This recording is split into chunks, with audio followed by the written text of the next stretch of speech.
I'm Rabbi Lustig of Washington Hebrew Congregation, and we are honored to host Congresswoman Eleanor Holmes Norton and Congressman Jamie Raskin's teach-in on white supremacy, racism, anti-Semitism, and the neo-Nazi movement, and to host our interfaith service this evening in partnership with the Interfaith Conference and the Jewish Community Relations Council. We gather this day as a mixed multitude of race, of creed, and gender.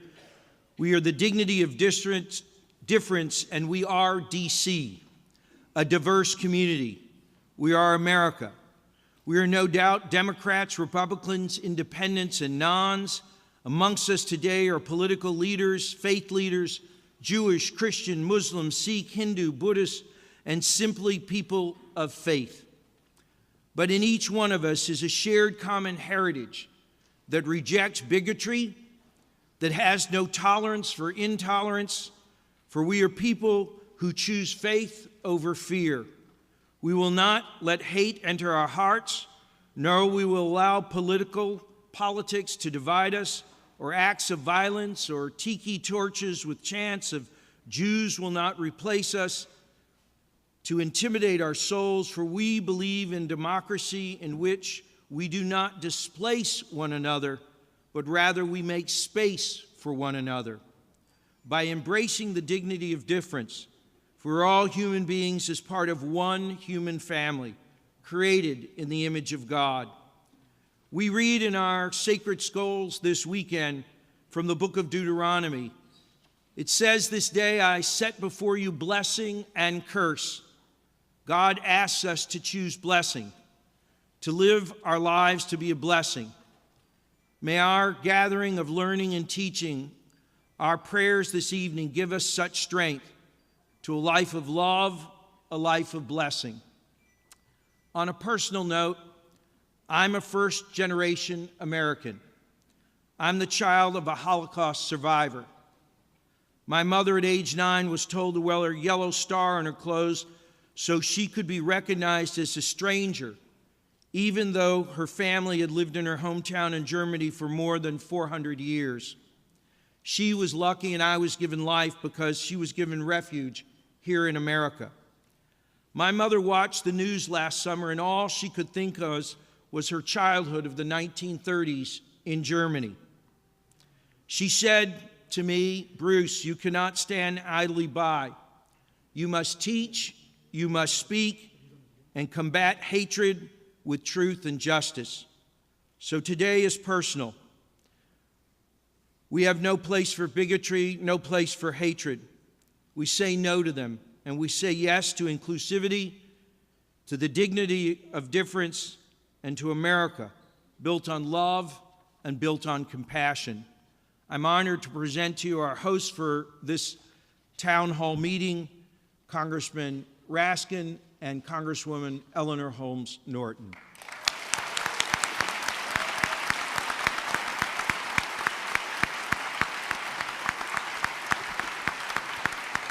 Thank you very much.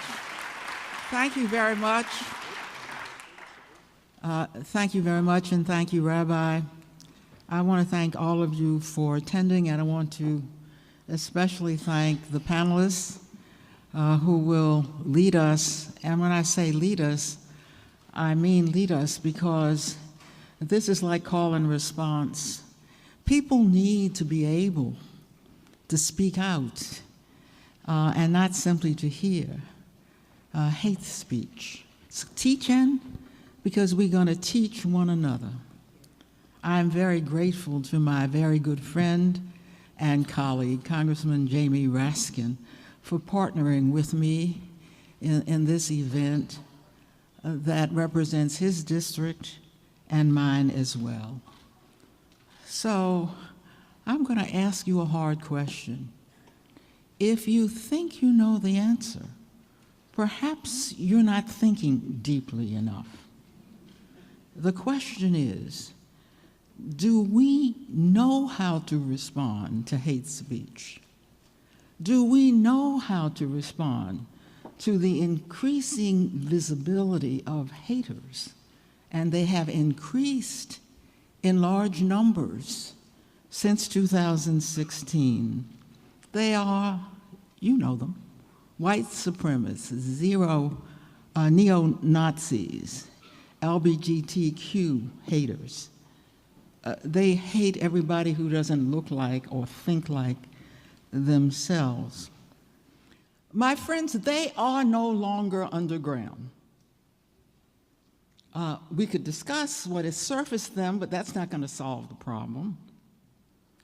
We know this much, that they are very brazen when for the first time in memory, and I am a native Washingtonian, they have come to the nation's capital. So how should we regard this? My colleague and I wanted to think this through. Not simply have a kind of trained response. Well, they're coming to the nation's capital. Perhaps we can turn the tables. They have given us, thank you very much, a rare opportunity to expose their hate.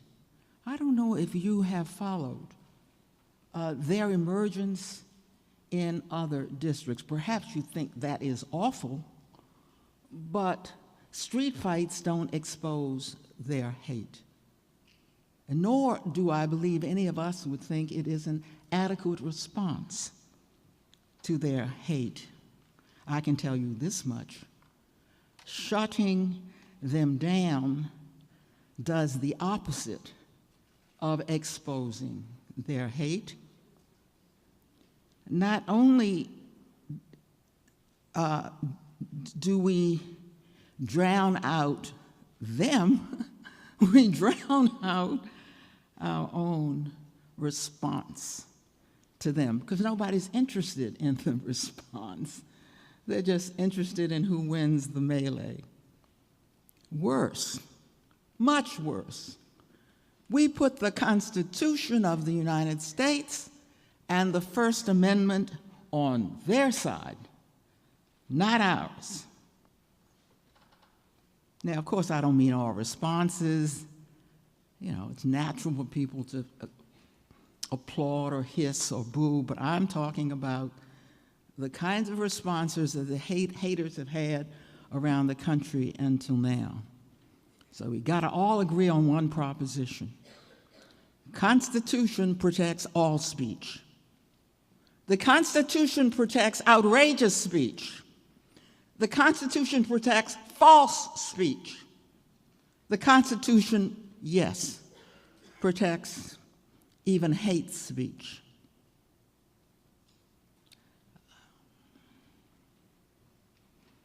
Perhaps some of you do not remember that speech for what many of us are for was shouted down as well. And I mean for human rights and equal rights for everybody. So there's no such thing as a First Amendment that favors our speech over theirs. The First Amendment is neutral. Well, there are a growing number of haters. So does that mean there's nothing we can do about this? There is something we can do. And here's something we didn't have anything to do with. I don't know if there's anybody here from Arlington, because I read about this in the Washington Post. Apparently 4 flyers, hate flyers, suddenly appeared in Arlington, Virginia. One person, that's all it takes. One person saw these flyers, these hateful flyers that essentially are the same as the kind of speech that's being brought to the nation's capital. So this one woman went out and she made a few posters. And she and her neighbors planted these few posters that said, "Hate has no place here." Oh my God. There was a run on those posters. So she quickly got 250. And when the Post interviewed her, she was going trying to find more because people say, "I need one of those posters." So which is most powerful?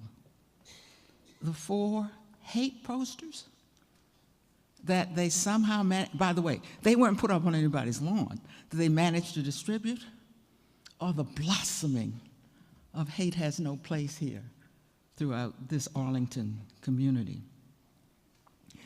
Why not more responses like that? Jamie and I are certainly not pointing the finger. We are not merely responding. This is the first event. It's a kind of preemptory event of the weekend. And we've been meeting with rabbis and imams and ministers. There are going to be services in the weekend. There are all kinds of responses all across the region. And of course, there's going to be a tremendous keynote and panel here that will lead us, but above all, depends upon you to get up and speak your mind. The speakers know something about effective initiatives. There'll be plenty of time for you. This is an opportunity for you to set an example for how the region needs to respond to haters who dared to come to our region. Thank you very much for coming.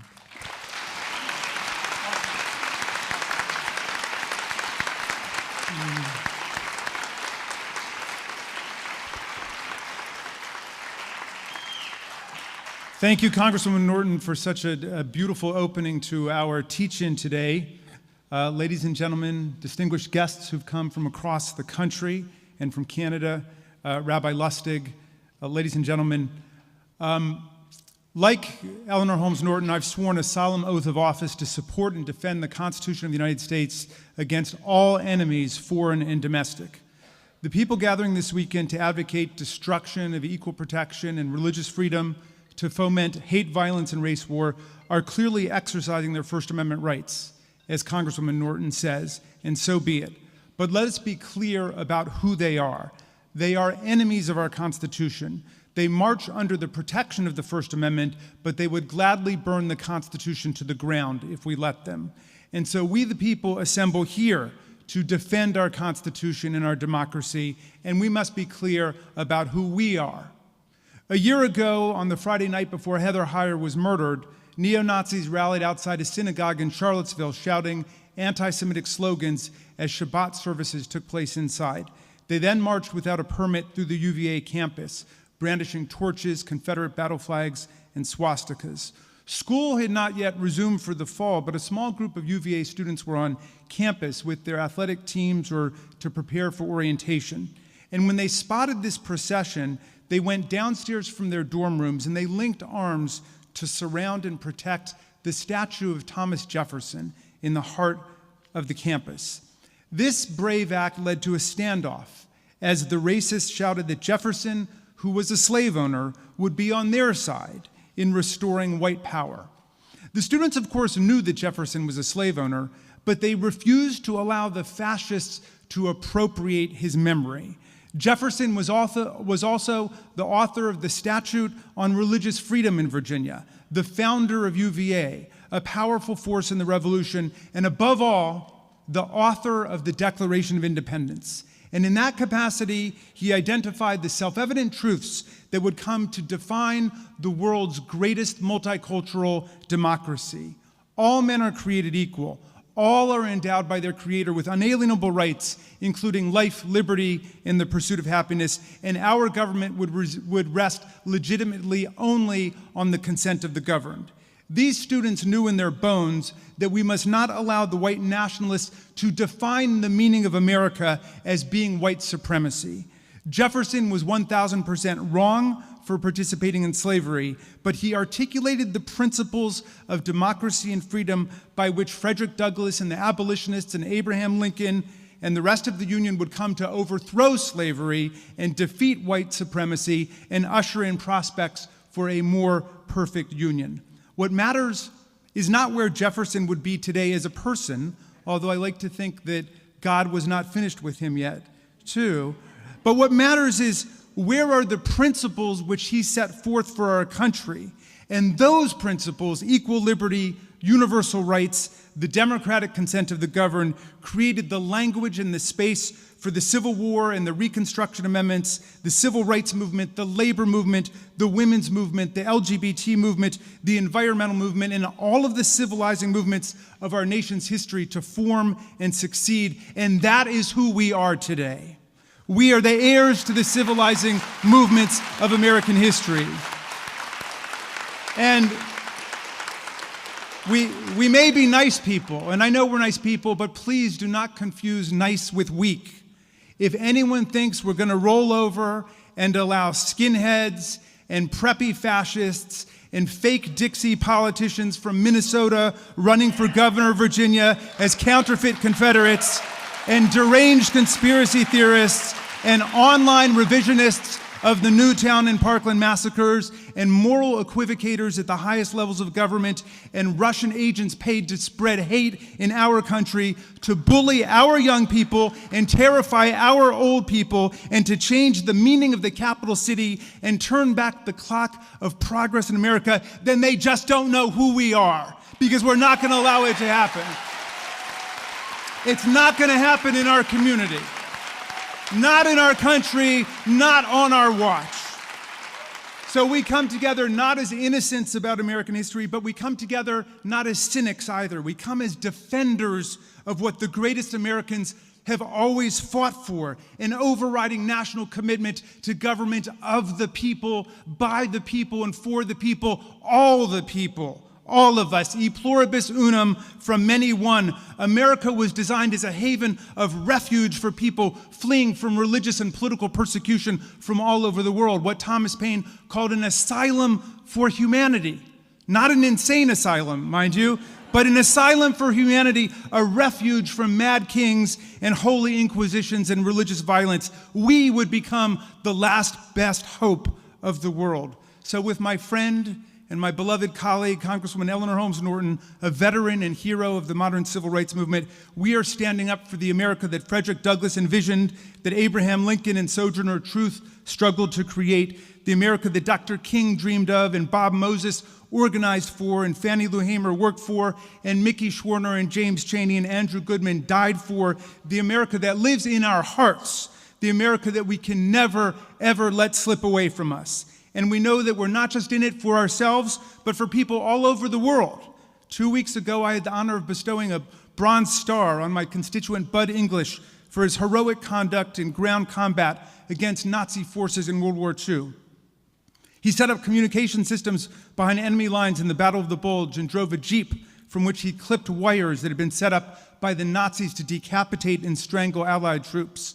And when I met him, I thought of my Uncle Mel, who flew dozens of bombing missions over Germany, and of all the millions of men and women who participated in the struggle to defeat fascism in Europe.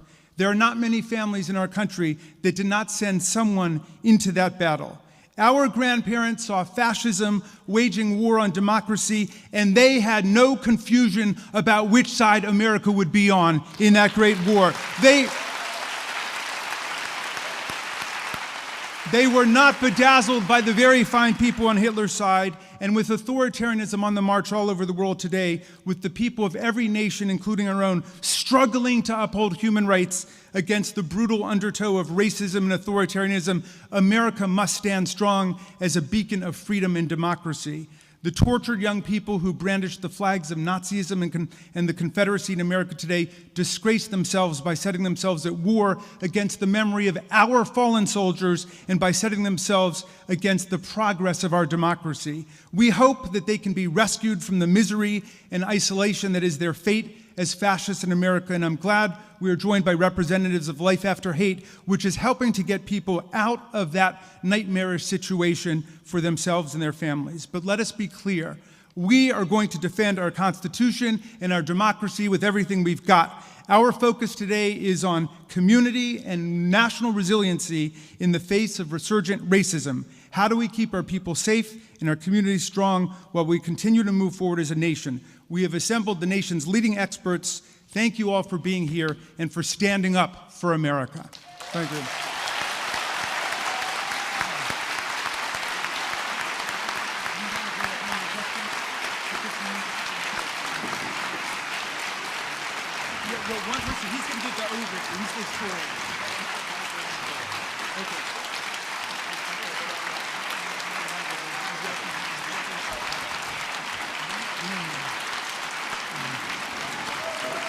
We'll come up.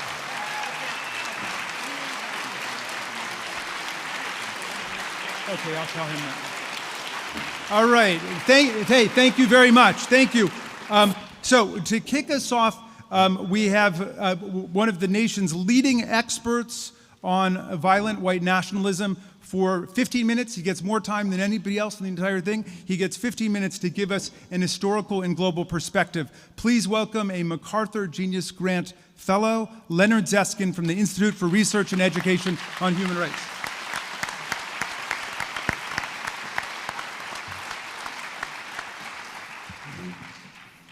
Good afternoon. My name is Leonard Raskin. I am with the Institute for Research and Education on Human Rights. And if you want a good profile of the schmagegi brainy that's organizing the event tomorrow or Sunday, we've got one on our website, www.irehr.org.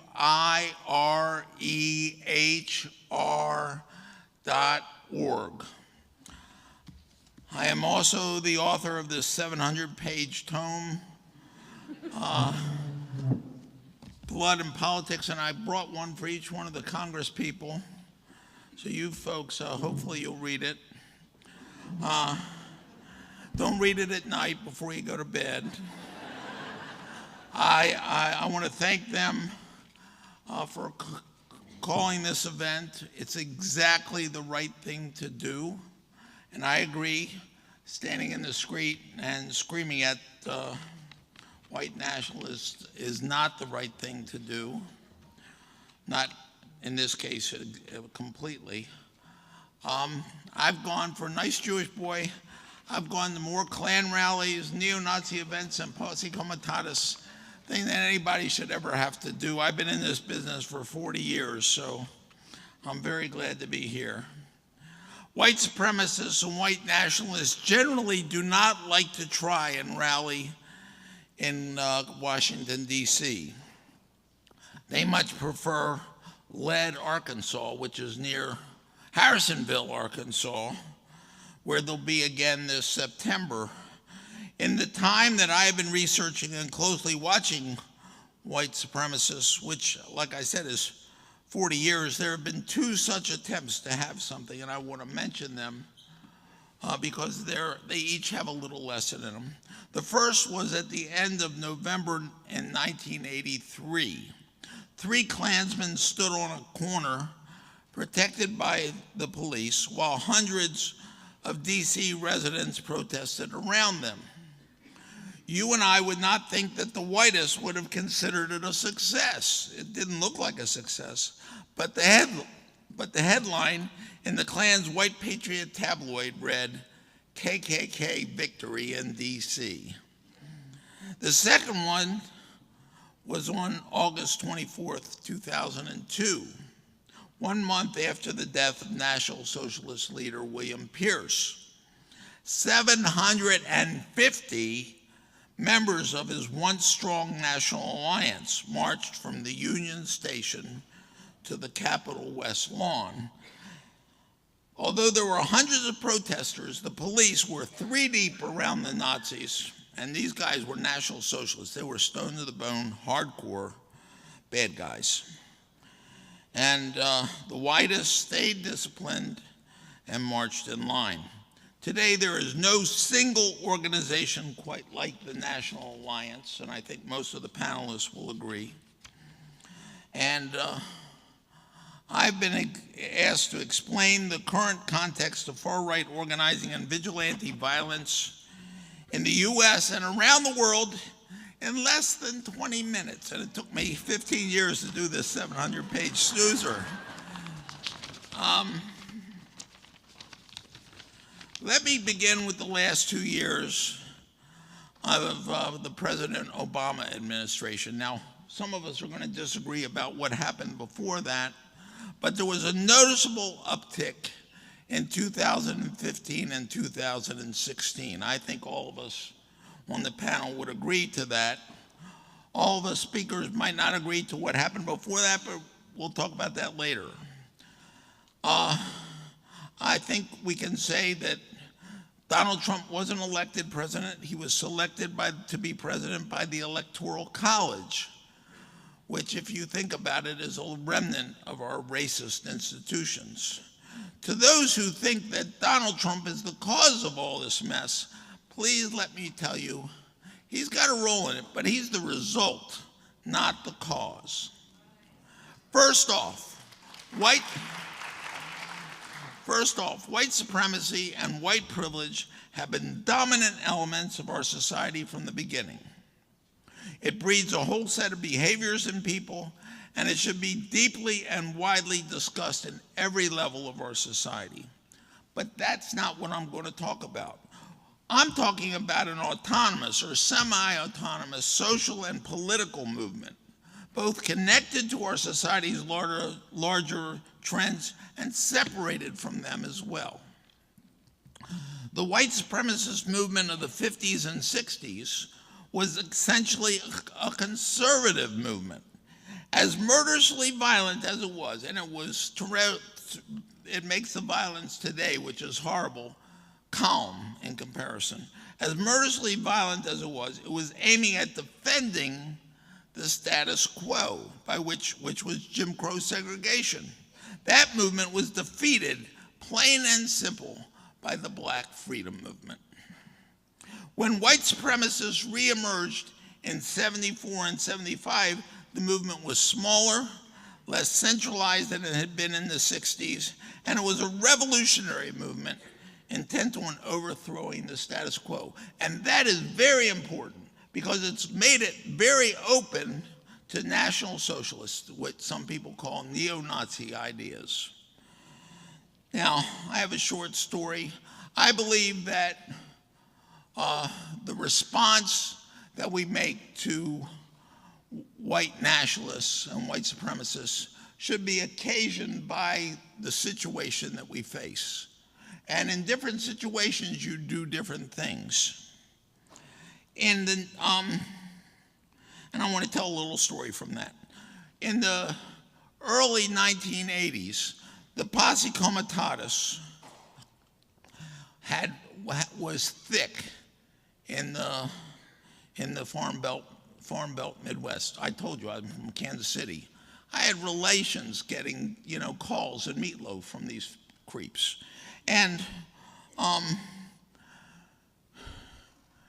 it was a terrible, terrible problem. The Spotlight newspaper, which was their newspaper, was being read, and they had taken over the leadership of the American agricultural movement. They had institutionalized themselves. And the Aryan Nations 1983 flyer, anti-immigrant flyer, was in every Farm Belt town. Think about that. You wonder where the anti-immigrant world came from. It started with the Aryan Nations. And I've written for the American Prospect on that, and I could give you chapter and verse, but I'm not going to do that here. So we developed a unique response in 1985. We got a joint training program. So you'll excuse me a few minutes while I talk about this. We had a joint training program with Protestant church people, mainly Presbyterians and Methodists, farmer advocacy groups, the new ones.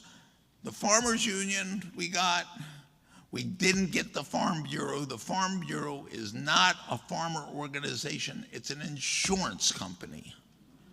And the Midwest senators and congressmen who take support from them are criminals in my estimation. Now, the farmer advocacy groups and people like myself, there were a couple of us, and we did 2-day trainings from Colorado and Wyoming to Ohio, and from Texas to North Dakota. And we had the Secretary of Agriculture with us on a 3-day spin through North Dakota. And we had more than 2,000 farmers come to those events over a 2-year period. And we rooted those guys out of the farmer movement in the Midwest. It took us 2 years to do it. There was a Jewish component of that, by the way, for those of you of my persuasion in here. The Kansas City Jewish Community Relations Bureau developed a program where Jews were going to farmers' events, including a picket of the Farmer Home Administration. And it was funded by Women's American Org. So who would have thought that? I thought it was pretty good. So I'm going to leave it at that. I'm going to go back to my main gist of my talk. I got 5 minutes. They gave me 15. They gave me originally 20, then they gave me 15, and now they give me 3. The UK, during this second period, the UK, not Germany like before World War II, was the initial focus, the original focus of the white supremacist movement. There was Sam Dixon from Atlanta, Ed Fields from Atlanta, and David Duke out of Louisiana made regular trips to England. And they had regular British white supremacists that came to the US. And this built up ties, and it kind of smoothed off some of the rougher edges of the white nationalist leadership. And I can't overemphasize that. These guys are smart. They're not dumb. And those of us that run around talking about how they're dumb and ignorant better re-examine ourselves. There's a lot of PhDs in this crew of white supremacists. Finally, Ian Stewart and his, well, then I'm going to tell you about, in 1986, I am credited fairly widely with being the first observer to talk about the white power skinheads. Actually, it was a person that I worked with, Mark Alfonso. He lived in Little Five Points in Atlanta, and noticed that it was going on with the white power skinheads, and then we wrote about it. But you know who we went for answers? We went to Maximum Rock and Roll. We didn't go to the cops, because they find out at the end of the game, not at the beginning. And at that point, there was no American bands for the white power skinheads to go to. So they just imported British music. Ian Stewart Donaldson and his band Screwdriver was the music of the movement at that time. Then there became US bands, and Tom Metzger and Aryan Nations tried to recruit these poor guys, and Tony McAleer. And Tony, I got something to tell you later. Then US, and then the Skins broke off and broke from after SPLC smashed them. So I think the skinheads changed the relationship between white nationalists in the US and those in Britain, because it was a mass phenomenon, not just the leadership, it was a mass phenomenon. Then 1990 changed everything. I tried to explain this to Jamie Raskin earlier. In 1990, the collapse of the Soviet bloc occurred. And I was at an anti-fascist rally in Germany in February of 1990, and they couldn't agree on anything, those anti-fascists in Germany. But they were dedicated. They were smarter than our crew here in the US. I will tell you that. They're very smart. And also, I will tell you, the anti-fascists in Germany, unlike some of the anti-fascists in the United States, were more aware of what they owed the Jews. And I went to concentration camps all over Germany, and I've toured the place with these people. But what happened is the Soviet bloc collapsed, and there was national and ethnic warfare in Yugoslavia. Czechoslovakia split apart. There was the Slovakia and then the Czech Republic. And nationalism reared its ugly head. And it's that which changed white supremacy to white nationalism. And white nationalism has a desire to break up the United States. That's their goal, is to create a white republic in the land of the United States. So there's more, but they want me to get off here. I'm going to leave with a note to the congressman. Are there any congressional reps or congressional staff in the crowd besides these two? Well, in the United States House of Representatives, every year, Representative Stephen King of Iowa introduces a resolution or a piece of legislation to get rid of birthright citizenship. And birthright citizenship is the corner of the 14th Amendment, which this year is the 150th anniversary of the 14th Amendment. And you cannot separate equal before the law from birthright citizenship. And they want to do it. They want to crush. White supremacists have hated, and that's the first time you've heard me use that word, they've hated the 14th Amendment since before it was written. And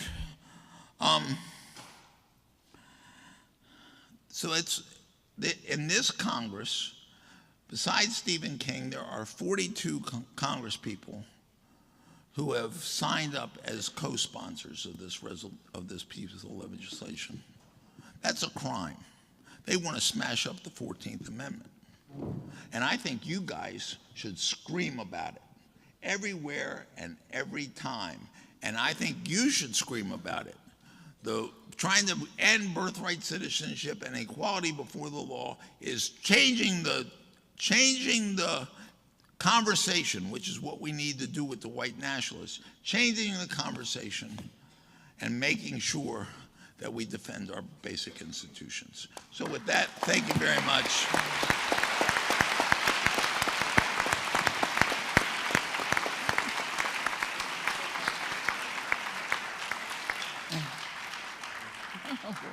And a gift on top of that.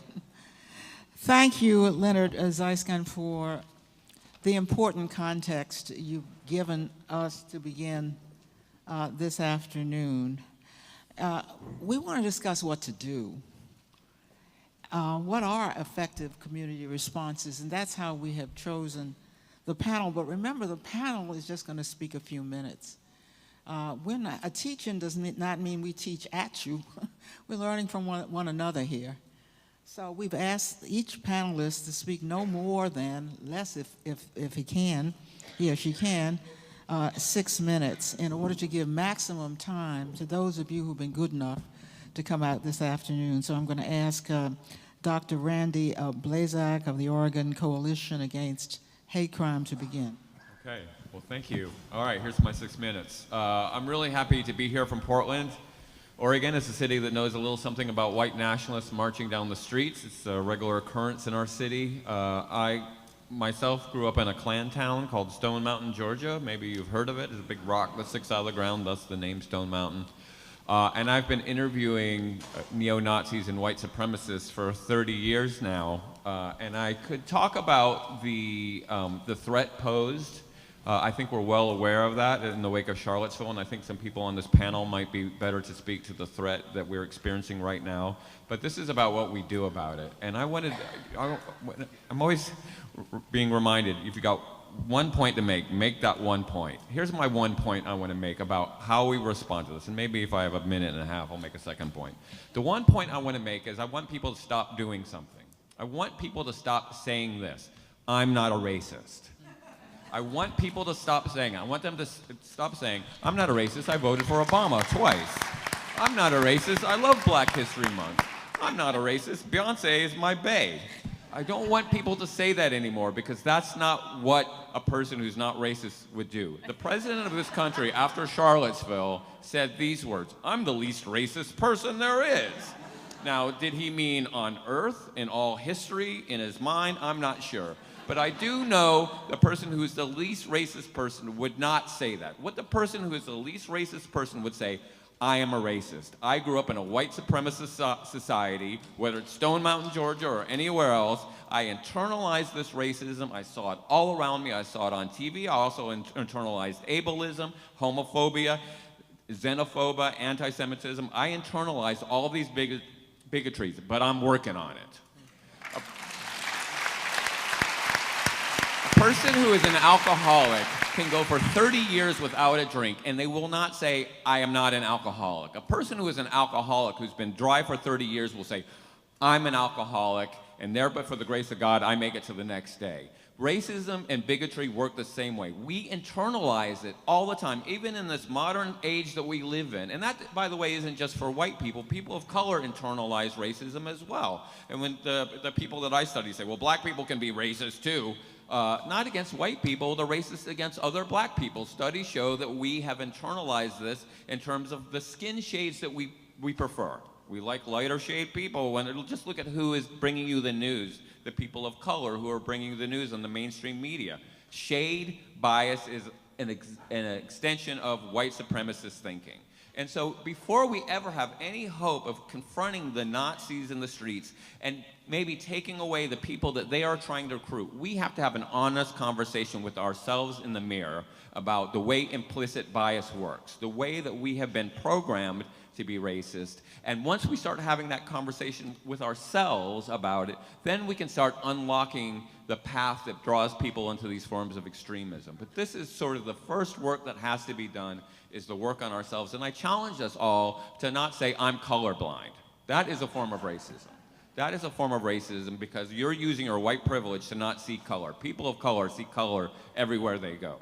Right? So that is my first challenge to you. The second challenge I would make is that when we want to really respond as a community, we have to work together as a community. We have to build community capacity. We have to link our ideas and our experiences and get out of our comfort zones. And this means white people stop being so fragile when somebody calls you out on your bias. Because it happens to me. I've been doing this work for 30 years. I'm not racist, and somebody accuses me of a microaggression. I'm like, what?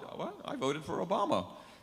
These are issues that we have to get over to have these conversations. And I challenge people in the dominant category, white people, people with abilities, people who are heterosexual, to stop and listen to the experiences of other people and be willing to take a back seat and say, what can I do to help? To show up as allies, but to show up not expecting to be able to answer everything, to be able to take that back seat and be able to listen to people and figure out how we work together, how we build a capacity so when the Nazis come to town, they're just singing in the wind. They don't have any truck on anybody because we have the internal resistance to know that they're talking a lot of smack and we're stronger together because we've done the work on ourselves in our communities where those groups have little or no effect on us. And that's my spiel, and I'm sticking to it. Thank you, Randy.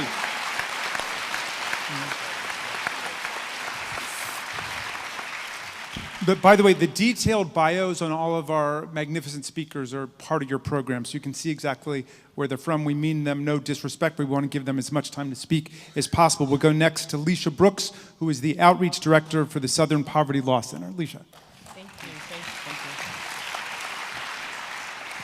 Do I need to do something, or will someone turn it on? Oh, okay. Thank you so much for having me. Okay, that's 5 minutes now. I just want to echo what you just said, Dr. Blasak. I agree. We internalize what is a white supremacist mindset. And I would also push back against the notion that white supremacy or white nationalists walking in the streets is new. It is certainly not new. And I thank the learned professor for telling us about those 2 times in modern history.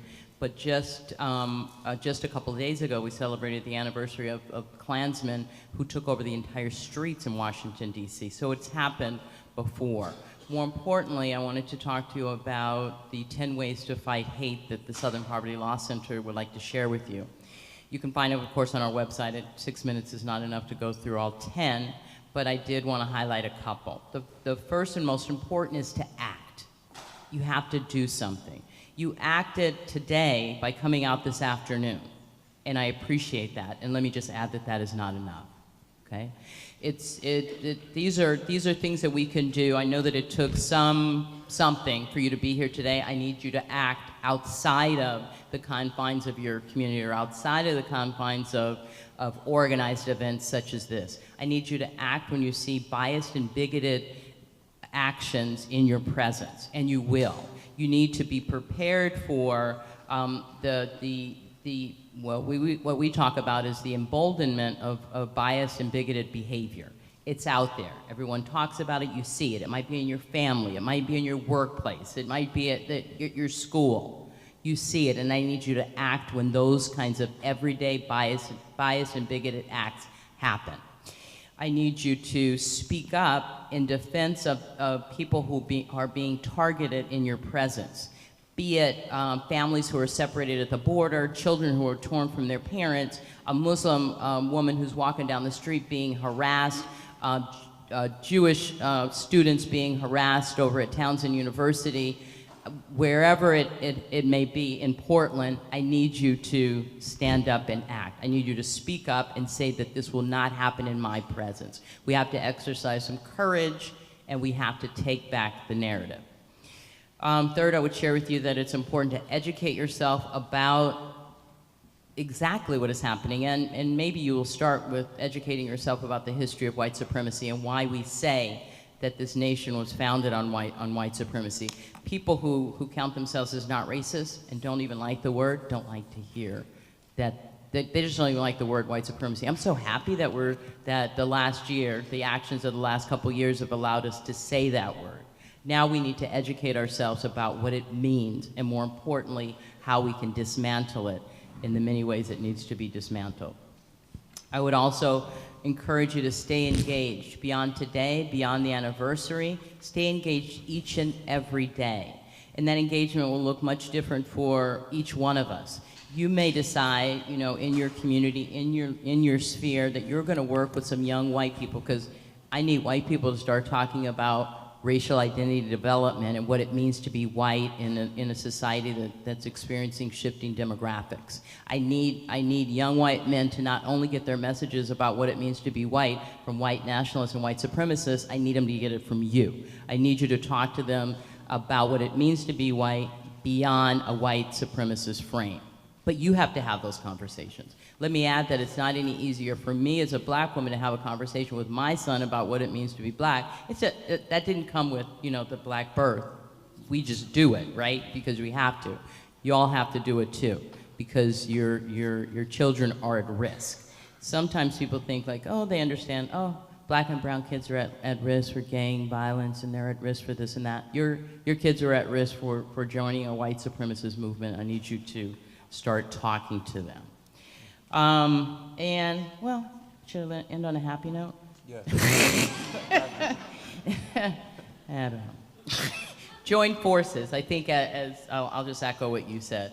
Kind of this is hard work, and this work we're in it for the rest of our lives. I'm in it for the rest of our life. So I need you to join forces with other people so we can hold up one another when we get tired, because we will.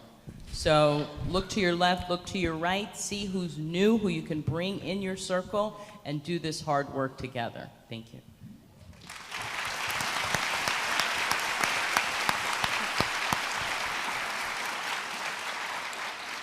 Thank you, Leisha Brooks.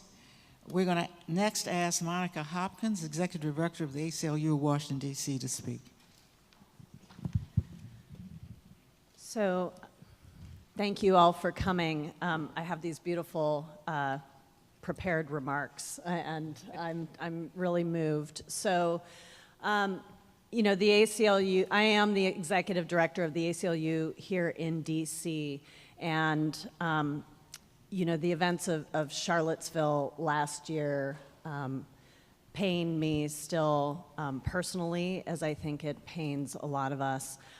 And sort of as an organization that navigates the waters both of the First Amendment and racial justice priorities, we've had to, over the last year, get real about how we balance these things, because as was said by both Congress folks, we cannot give up the principles of the First Amendment, but this is about what do we do. And within sort of what we can do, I think I'm going to echo everything folks have said, but also, you know, as I look around this room and as I am on this side of DC, I'm thinking of Bryan Stevenson and his work in criminal justice, and I live across the Anacostia River.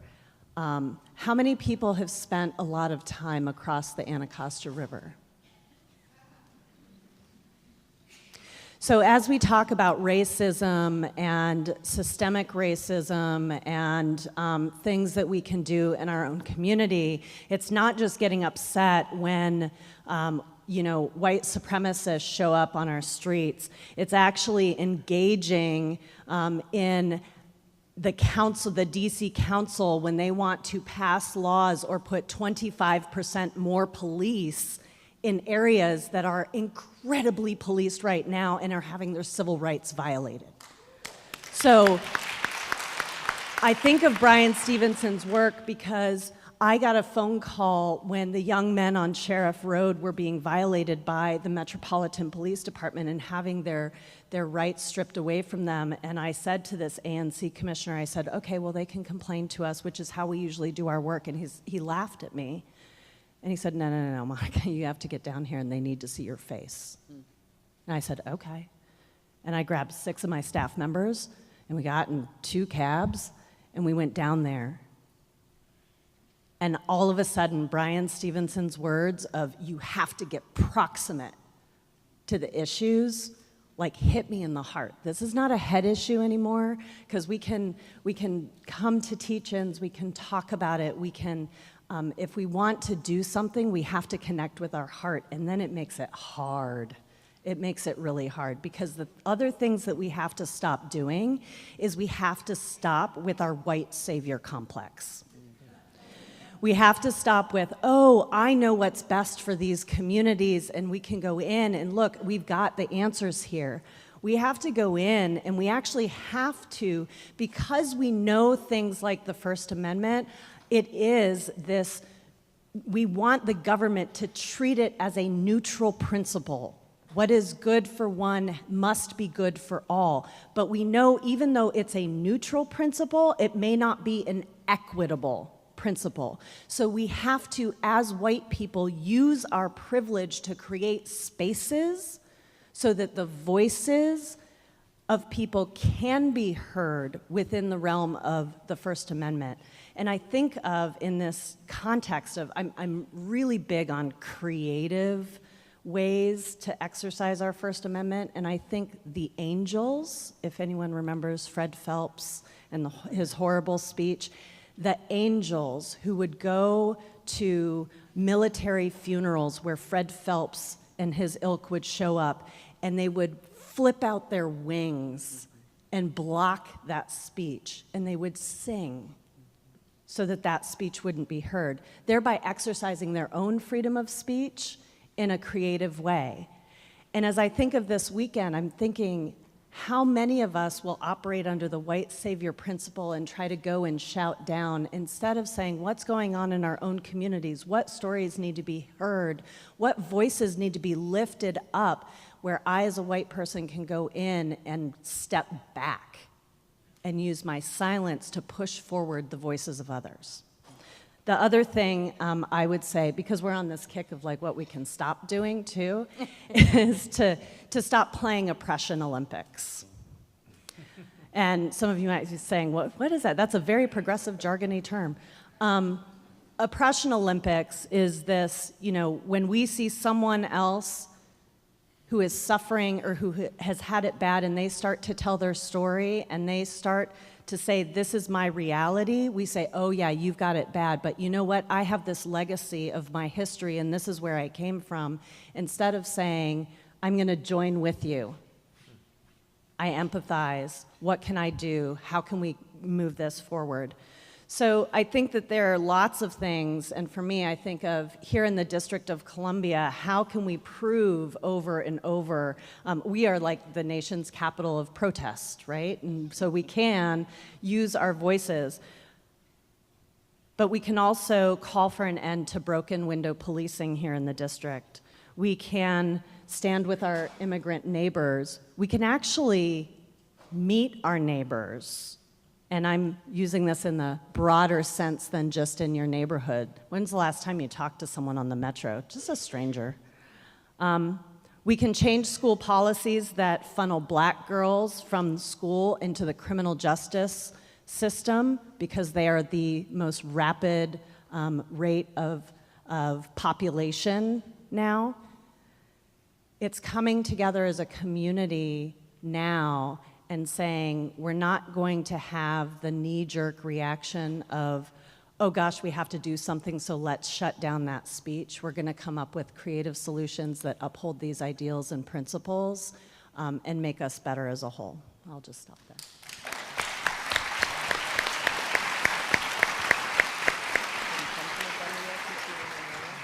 Thank you, Monica. Next is Tony McAleer, who is Canadian, and he is the chairman of the board of Life After Hate, an organization which he co-founded, which he was executive director of.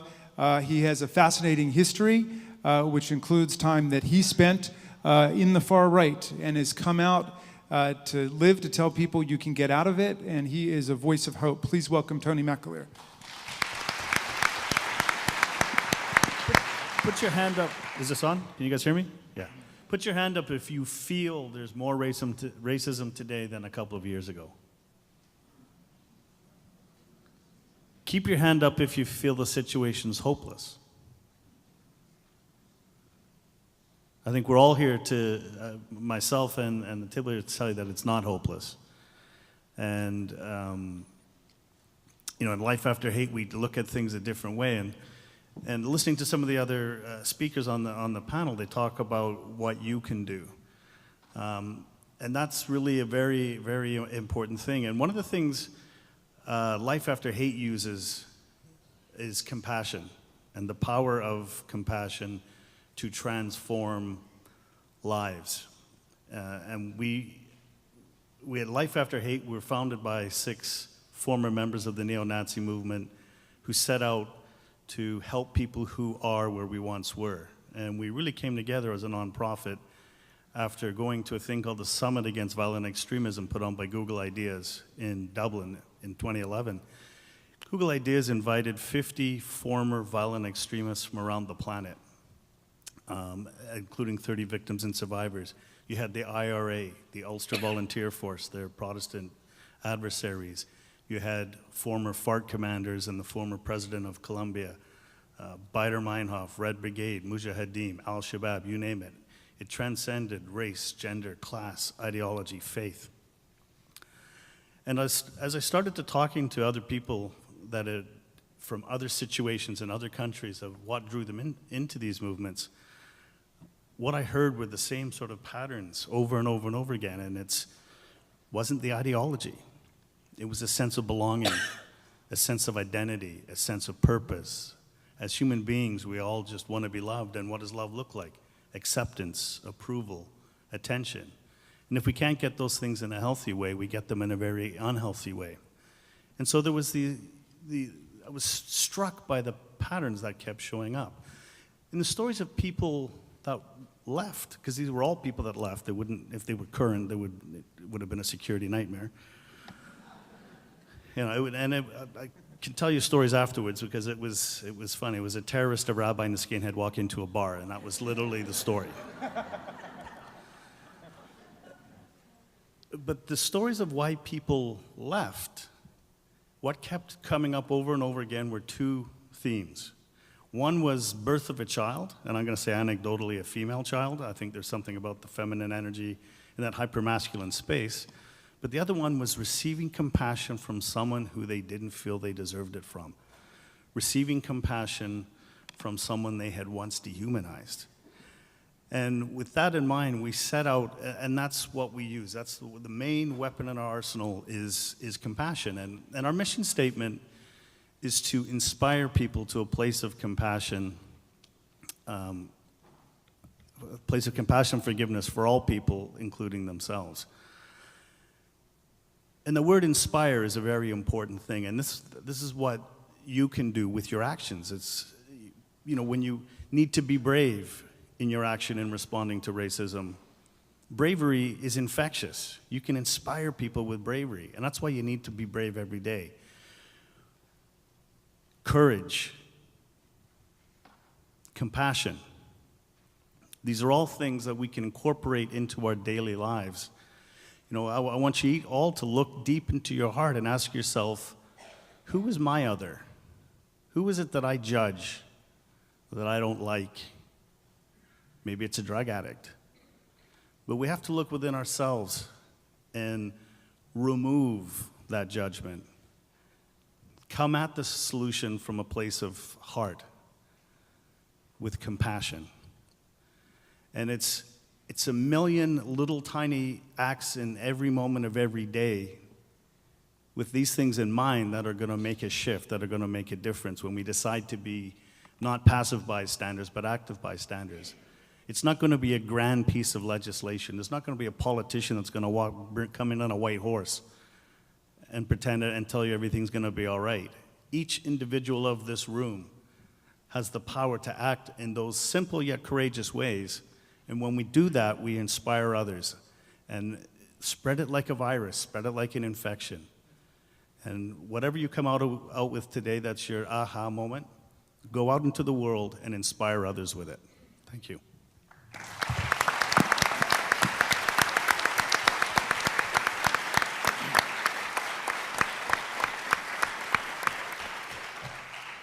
Many thanks, Tony McLear. We're going to next ask this.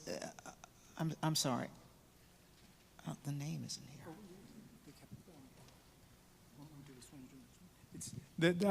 The name was kept secret for security purposes till the last minute, but a senior investigative researcher from the Anti-Defamation League has joined us and is here for the weekend. His name is Chris McGarrix. Please welcome Chris.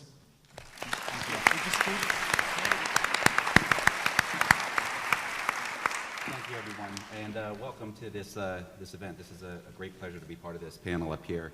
I'm not here, though, to tell you what you can do to help combat the extremism. My job up here is to tell you what the state of the white supremacist movement is in this country at this present time.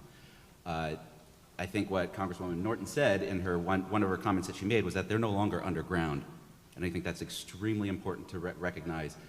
That is one of the reasons why last year's Unite the Right rally in Charlottesville was that groundbreaking moment where you had 500 to 600 white supremacists that saw through their differences that they previously had and were able to come together for that event. Sunday is the one-year anniversary of that, and at that one-year anniversary, I am in a way relieved to say it is not going to be nearly as big as the one that we saw last year. You sure? I'm counting on you. I think we'll talk, yes. There are a number of different reasons as to why that is.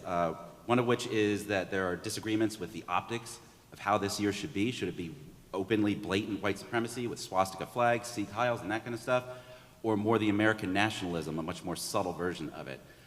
There are a lot of the extremists that are infighting with one another. They have a problem with the organizer, Jason Kessler, where they don't see eye to eye on how things should be done and who should be allowed. Disparaging comments that he has made about white supremacists, insisting that he himself is not a white supremacist.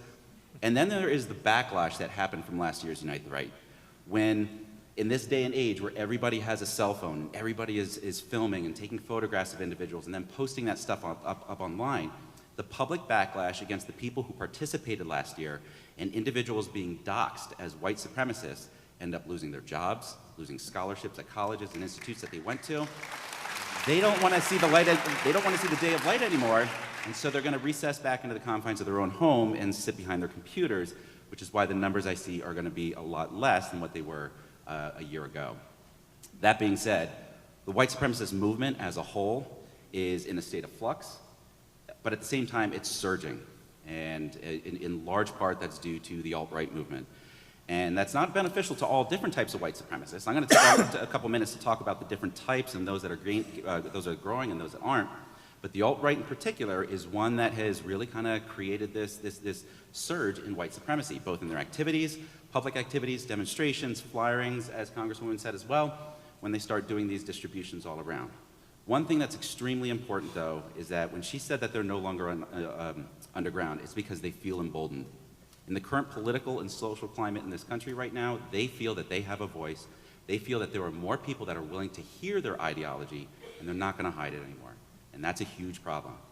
When you look at something like the alt-right, though, in this state of flux, this instability of white supremacy kind of comes from the alt-right because they're the new ones, or the new kids on the block. They're full of energy. They're doing all this activity that's out there, and it's something that we saw back in the 1980s when the racist skinhead movement came into this country.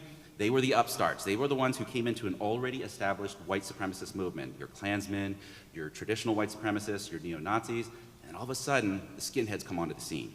And they stirred things up for a bit. That tapered off, and it reached an equilibrium. And we see the same thing happening. It'll be several years from now, but the same thing will happen when you reach that equilibrium. The alt-right, though, is one of the biggest and fastest growing segments of the white supremacist movement in this country right now. They're doing everything from podcasts to those public demonstrations, getting their message out, but they're not what you would think of when you visualize what a white supremacist is, whether it's somebody wearing a robe and a hood, somebody with all the tattoos, Sieg Heiling, the skinhead look, or anything like that. They're more your mainstream white supremacists. When you look at the neo-Nazis are also a group that have benefited from the alt-right movement that are out there in the sense that more groups have come out to kind of go with them. So you have different groups like Atomwaffen that are out there that are establishing themselves and rising in their activities. One of the groups, though, that have taken a hit from the alt-right joining the ranks of white supremacy are your racist skinheads. It's because that's an aging population, an aging membership, and they really haven't been able to come back to that surge that we saw the racist skinheads back in the 2000s. The Christian identity movement, which are your Aryan nation groups and the likes of those, have been relatively low-key for the last several years, fortunately. However, they're still around. Your traditional white supremacists, these are your Klan groups and your neo-Confederate groups. Klan groups aren't that popular to join anymore. However, Klan flyering is all over the country. And that flyering, though, is something that wakes up the community to make them automatically think that there must be a Klan presence. And that could be with any kind of flyer that's out there.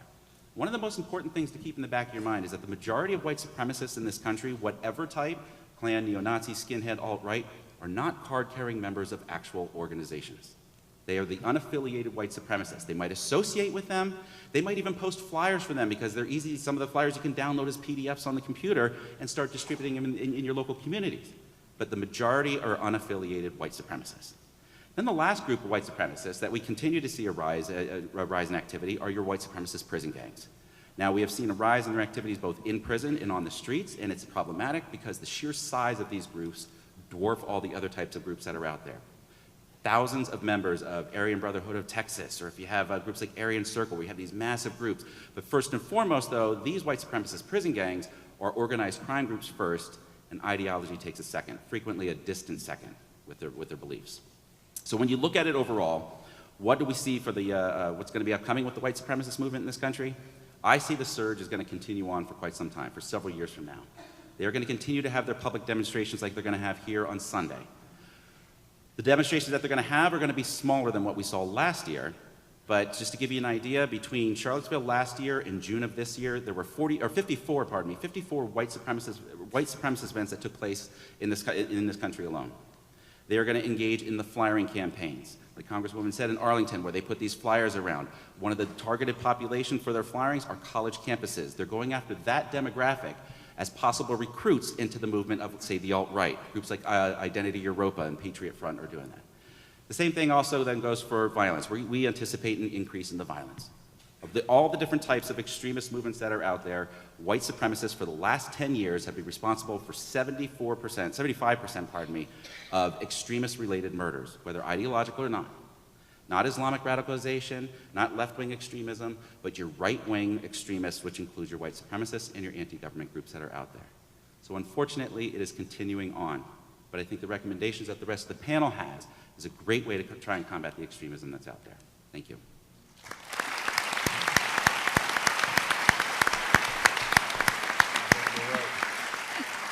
I think we can all agree you're learning something this afternoon. And I'm very pleased that Dr. Wes Bellamy was able to make it. And we're going to ask the Vice Mayor of Charlottesville, Virginia, to speak with us at this time. Thank you. My deepest apologies for being tardy. We have prior engagement. Seems like in DC you can be literally 5 miles away and it takes 30 minutes to get there. Big difference from Charlottesville, but nonetheless, thank you all for coming out tonight. Thank you to both of you for having me. Really, really appreciate it. I would also be remiss if I didn't thank my wife, Miss Ashley. If we can, let's give her a round of applause for putting up with a lot of this. She doesn't like when I do that. I'll be in trouble later. But and also really briefly, I see a couple of folks from Charlottesville who have to give some love to. My brother Matt Slats and also Dr. Selena Kozart are both in the back. If we could show them some love from Democracy Summer. Right. These two freedom fighters, and I mean that in every sense of the word, have been on the pavement not just this summer, or it's not something that transpired for them after the work of last year. I remember Dr. Kozart being one of the first people I met when I moved to Charlottesville, and she would always have her dog. And she would be in one of our housing sites, low-income housing sites, working diligently in the community, as well as Brother Slats. I mean, he has done it all in Charlottesville. He's kind of like a renaissance man of sorts, and now he's working on participatory budgeting and bringing it here. Don't cry, and you'll pay me for that later. But in all seriousness, thank you all again. I just wanted to say a couple of things. You all touched on things that I thought were really poignant. I think when we think about Charlottesville and white supremacy, specifically in Charlottesville community that's 19% African American, and even our surrounding area, Albemarle County, in which is roughly 10 or 11% African American, and the rest essentially majority black. And we are in the, majority white. And we are in the home of what many consider to be the land of Thomas Jefferson, a place in which many people will say, I've heard this time and time again, that Thomas Jefferson was a good slave owner, as if there was such a thing. So when we talk about white supremacy, it's the subtle kind, oftentimes, that hits us the hardest. And some will say, well, how can that be? We saw the overt, blatant racism and white supremacy that reigned on our city last summer. They even killed someone. Rest in power to Sister Heather Heyer. But that's normally big, broad instances that are one-offs. The subtle kind, the covert kind, that's systemic, that means you will only have one African American on your council at a time. Thank God we now have two for the first time in history, and I don't know whether to cry or be happy because it's taken over 200 and some odd years for us to get to this point.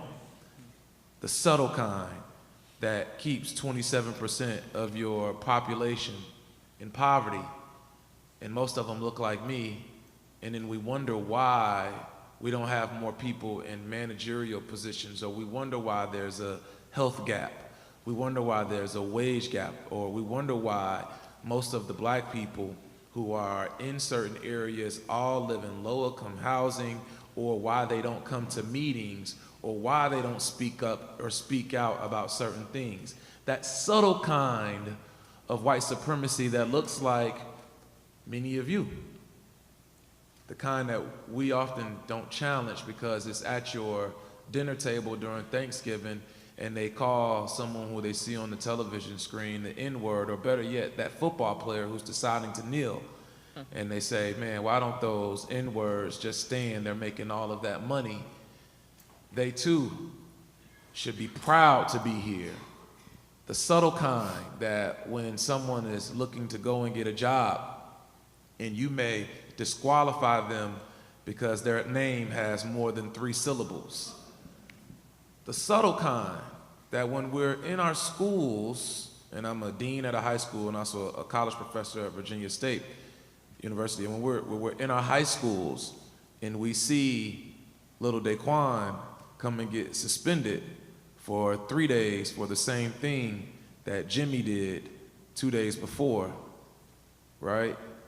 The subtle kind that when teachers are trying to go and become principals, or when they're looking to move into central office, they're often told that they're not effective teachers, or they're not quite qualified. However, the young white lady who's only been teaching for 3 or 4 years can move up and have upward advancement like no other. And within maybe 5 or 6 years, she's in central office, while the individual who may look like myself or my sister has been teaching for 12 to 13 years and still can't get a promotion. Those subtle kinds, when you're in the grocery store, And someone may be looking to go to a counter, and while they may be a person of color and they're walking up, someone just politely walks right in front of them as if they weren't standing there and thinks nothing about it. They will cut you right off and go get their groceries checked out, and because they believe this is their right, like we don't even see you. Those subtle kinds hit us often, and they cut deep, but many of us don't recognize it, nor do we want to admit that it happens.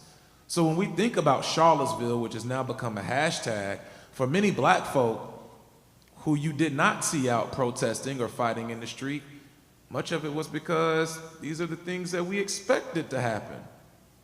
I remember, and I would be remiss if I didn't give kudos to my little sister, Zayana Bryant, who first wrote the petition to say that we need to remove these statues in Charlottesville, and she sent it to me, and I have been getting tongue lashings about those statues since before I got into office, from elders who were saying we need to do something, or from people who were thinking that, man, this would never be able to change. And when little Zayana said, no, we can do something now. Wes, if you're elected, you need to try and do something.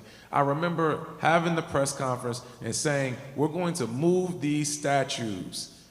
And white people saying to me, why are you stirring things up? We've never had a race problem here in Charlottesville. We've never had these issues until you moved here. You're not even from here. What do you know? Or when people said to me, these are such fine pieces of art. Why do you want to move this? This is crazy, Wes. You did not tell us you were going to do this when you were campaigning.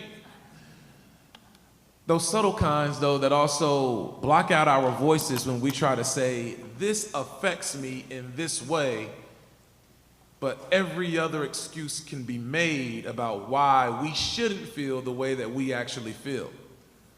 So then, as we continue to become empowered and emboldened, and we, people of color, find our voices, speak up, speak out, and maybe get in positions of influence and say that we can make the change, we know that a great deal of resistance is going to be met.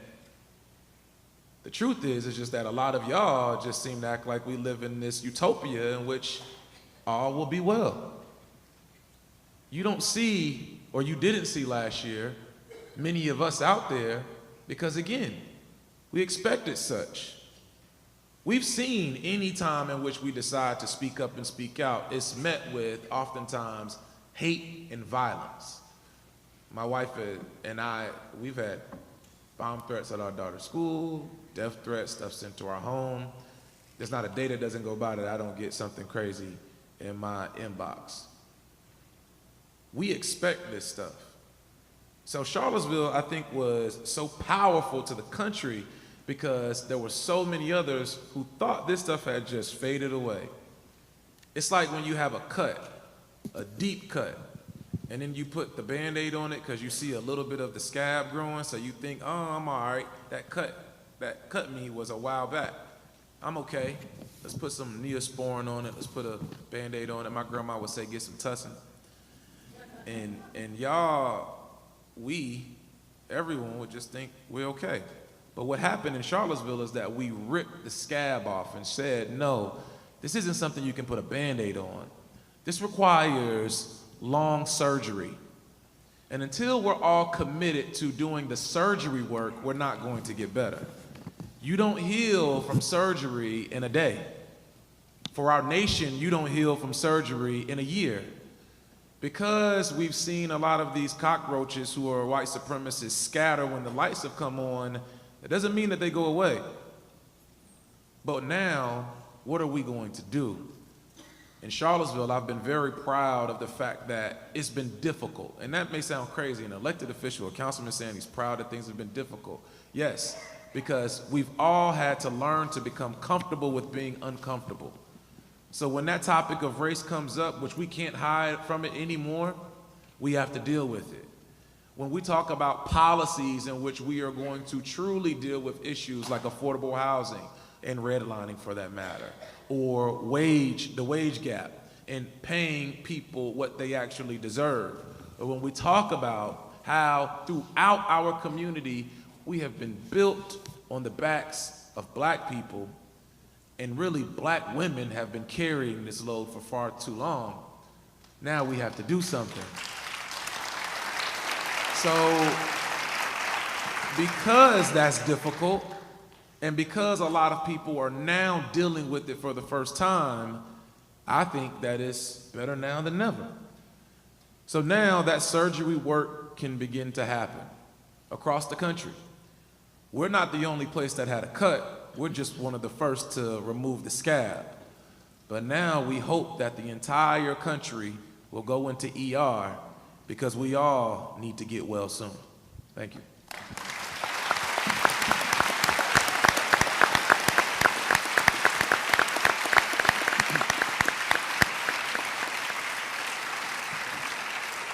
Thank you very much, Dr. Bellamy. It was very important to hear from you. You've been through it.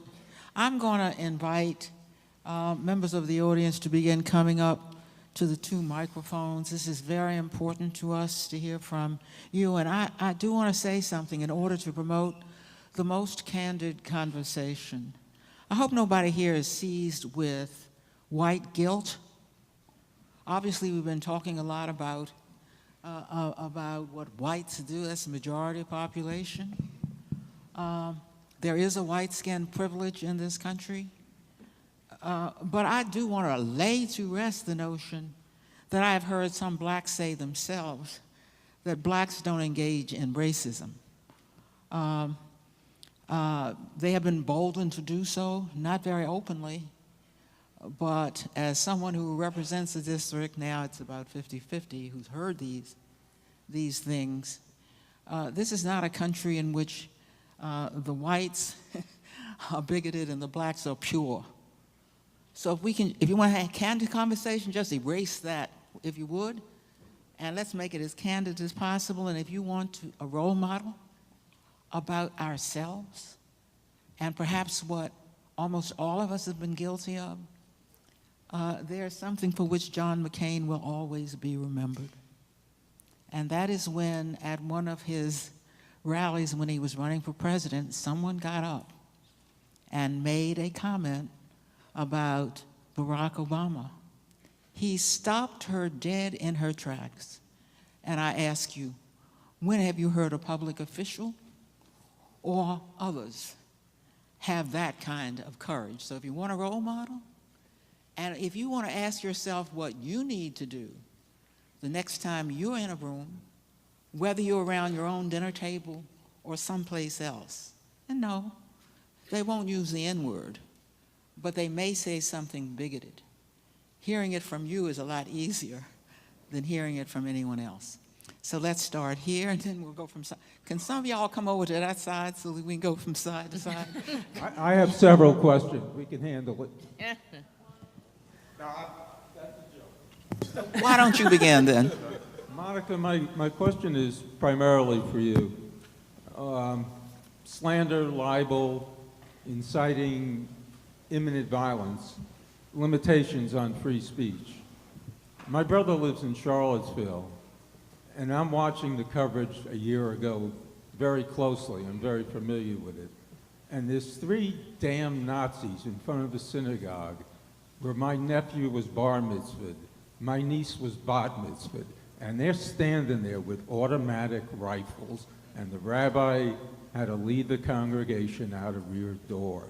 So how about a limitation on free speech? And I am a firm believer in free speech, but no free speech for someone openly carrying a gun. So actually, can I answer since it was asked? So I think you have actually pointed to the very problem, and the problem isn't with the First Amendment and it's not with free speech. I think the problem here is with the Second Amendment. And so I think it's a very dangerous place. You know, in the wake of Charlottesville, we have to ask ourselves, when people show up with automatic weapons for a free speech assembly, is it a free speech assembly? And that is not a First Amendment issue. That is a Second Amendment issue. We're going to go to this person. Let me just say that we had a press conference here in the District of Columbia where you're not allowed to openly carry or carry. This city has the strictest gun laws in the United States. You won't see any weapons here. Yes. Congresswoman, Congresswoman, before you go. No, we're going to go to the next person because we have a lot of people, and they have been aching to say something. Go ahead. My name's Kit Bonson. I'm with the Montgomery County Civil Rights Coalition up here in Maryland, and I'm so glad we're coming together to talk about how the community can respond to hatred and try and increase compassion. And I wanted to let people know about a resource that we developed after the election when there was a horrible uptick in hate. What we developed is a bystander intervention training. And we're happy to come and talk to you about it and give it to your group. We also have scripts available online that any group in the country can use, and they are using them. We've trained thousands of people since 2016. And we also have a training of trainers if you want people to be taught how to be a trainer. Could you give us an email or something so that... So all you got to do, the email is hard, so just Google Montgomery County Bystander, and you'll find our page, and you'll find how you can contact us, and you'll find the scripts. Thank you. Thank you. Yes, sir.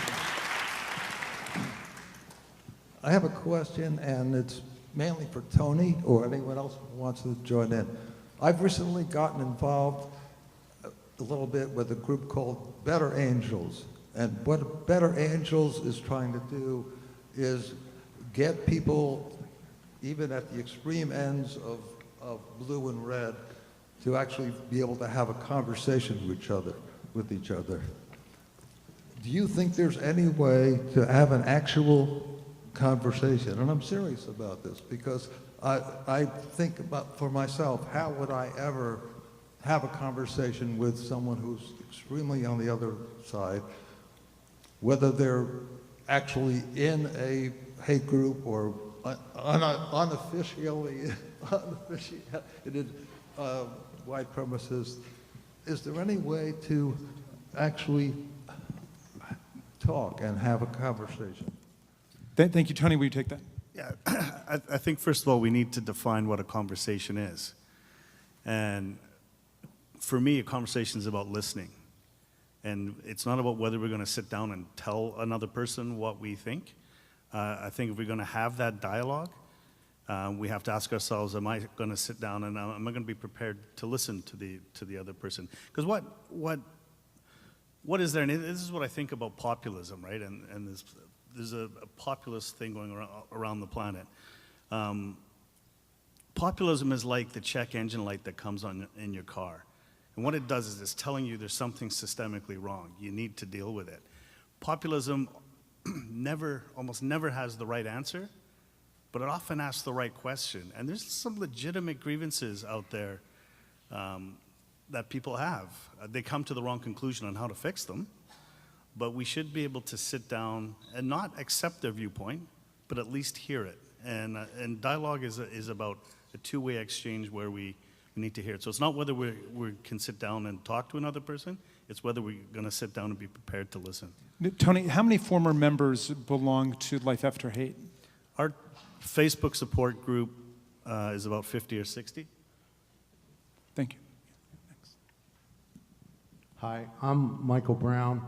I'm one of your two disenfranchised United States senators here in the district, and I have two brief comments. First, I encourage us all to remember what Dr. King said, that darkness cannot drive out darkness, and hate cannot drive out hate. Only light and love can do those things.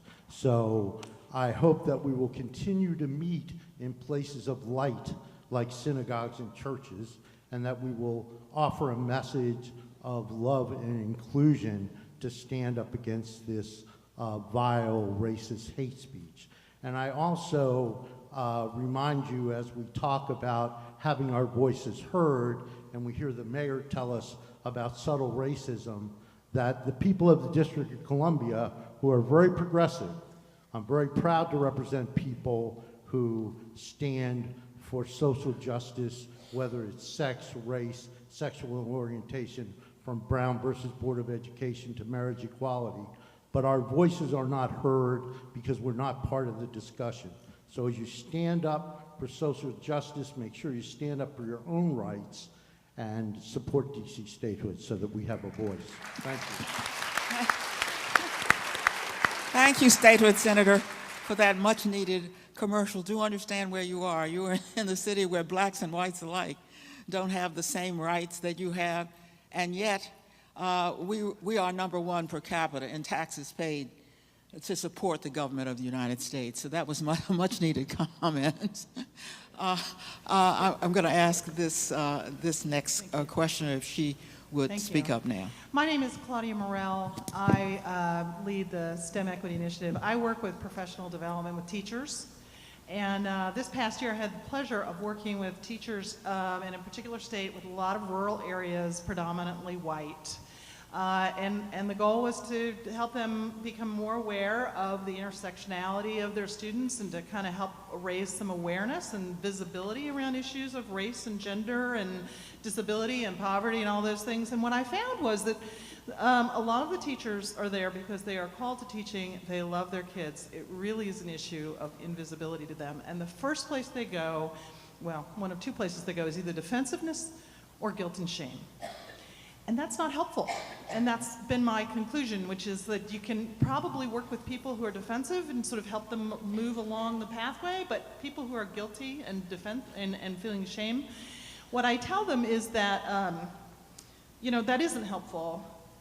To whom much is given, much is required.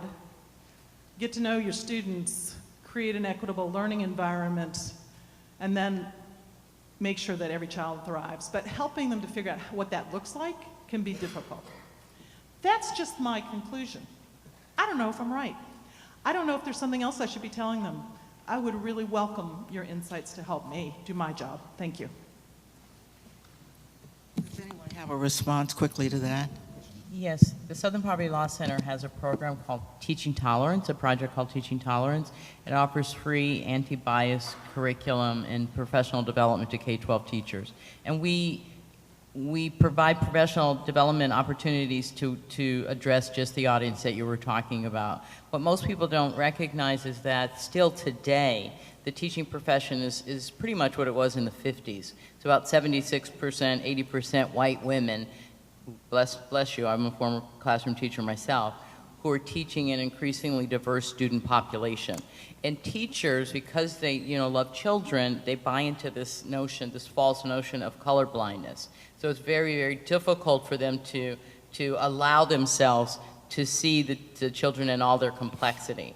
And what our materials try to show them is that academic achievement is really connected to the relationships that teachers are able to have with their students. It's also tied to a teacher being able to reach those students and present kind of relevant, culturally relevant pedagogy to the students. But if they don't recognize race or see color blindness, then they're just going to teach them the same way that they were taught.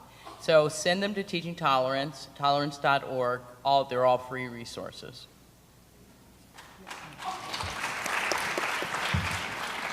My name is Susan Raskin. Jamie and I are not related, but we're mishpucha in some way or another. I'm from Bethesda, Maryland. A few quick comments. The first one is I understand that on Sunday at Lafayette Square there are going to be a large group of bagpipers who are supposed to be playing to drown out the screaming. I can tell you that. I can tell you that we're not going to let that happen. Oh, okay. I'm just. What we're trying to do is not to drown out anybody. Right. And if that happens, they're going to be asked by the police to stop playing. I don't play the bagpipes. I'm just the messenger. Okay. As my daughter says, talk to the hand, not to the face. The second thing is that at the American Indian Museum on Sunday, there are going to be a lot of religious leaders and families, including my daughters, my granddaughters, and I, who are going to be there to just be together as a group. But my comment really is, in 1983, my husband and then young daughters and I lived in Bluefield, West Virginia. This is in the middle of coal country. And the KKK wanted to march. They were given a permit. The permit said that they had to park their buses 2 miles outside of the city and they were not allowed to wear their hoods. They marched into the city, and Ned Schott, who at the time was the editor of the newspaper, head of the TV station, etc., advised everyone who had businesses, restaurants, whatever, businesses downtown Bluefield to please not be there. Close their stores, close their restaurants, and that's what happened. These people marched 2 miles, they came into the city, nobody was there, except the reporters. So my question to you all is that a good response to Sunday, or should we be going down to Freedom Plaza and other places and letting them know that we also have a voice besides the voice of the... I think there's, thank you for your question. I think there's a couple of ways to address this, right? Every individual has to do what makes them feel comfortable, and everyone's job or their role in this movement is not to be on the front lines. For some people, you need to be in the back praying. I spent some time with Congressman John Lewis, and he would always say, "Wes, your job is to start good trouble." But that's not everybody's job, right? Some people need to be in the back. Some people need to be observers. However, now with that disclaimer being said, I believe that there is a great deal of power in confronting these racist acts and these ideologies, not in a physical sense, but being present to let them know that your ideology and your hate is not going to be, 1, tolerated, or 2, normalized. Because I think when we just allow these individuals to do whatever it is that they want, whenever they want, freely, and think that, hey, I can just say whatever I want without any opposition, it's dangerous, because there are a lot of other people that seem to then think that this is okay and this is normal. No, this is not normal. It's not normal for you to be a white supremacist, a bigot, for you to not like blacks, Jews, Latinos, or anyone else. That's not normal. It's not normal for you to just completely think that you can just hate people for no good reason other than the fact that you think that your race is superior to anyone else.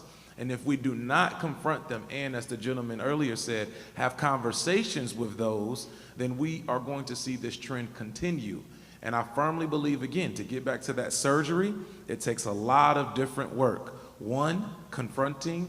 2, tolerance. But 3, patience, and knowing that this is a marathon and not a sprint. Let me indicate this notion about confrontation. On Sunday, there will be at Freedom Plaza and at several locations in the District of Columbia, lots of activities going on, so you don't have to, quote, confront them. If you go to Lafayette Square, and by the way, Lafayette Square isn't a very good place in some ways to have something, because there are all kinds of monuments and things that I regard as impediments to a rally. But the police have been clear. They're going to separate people.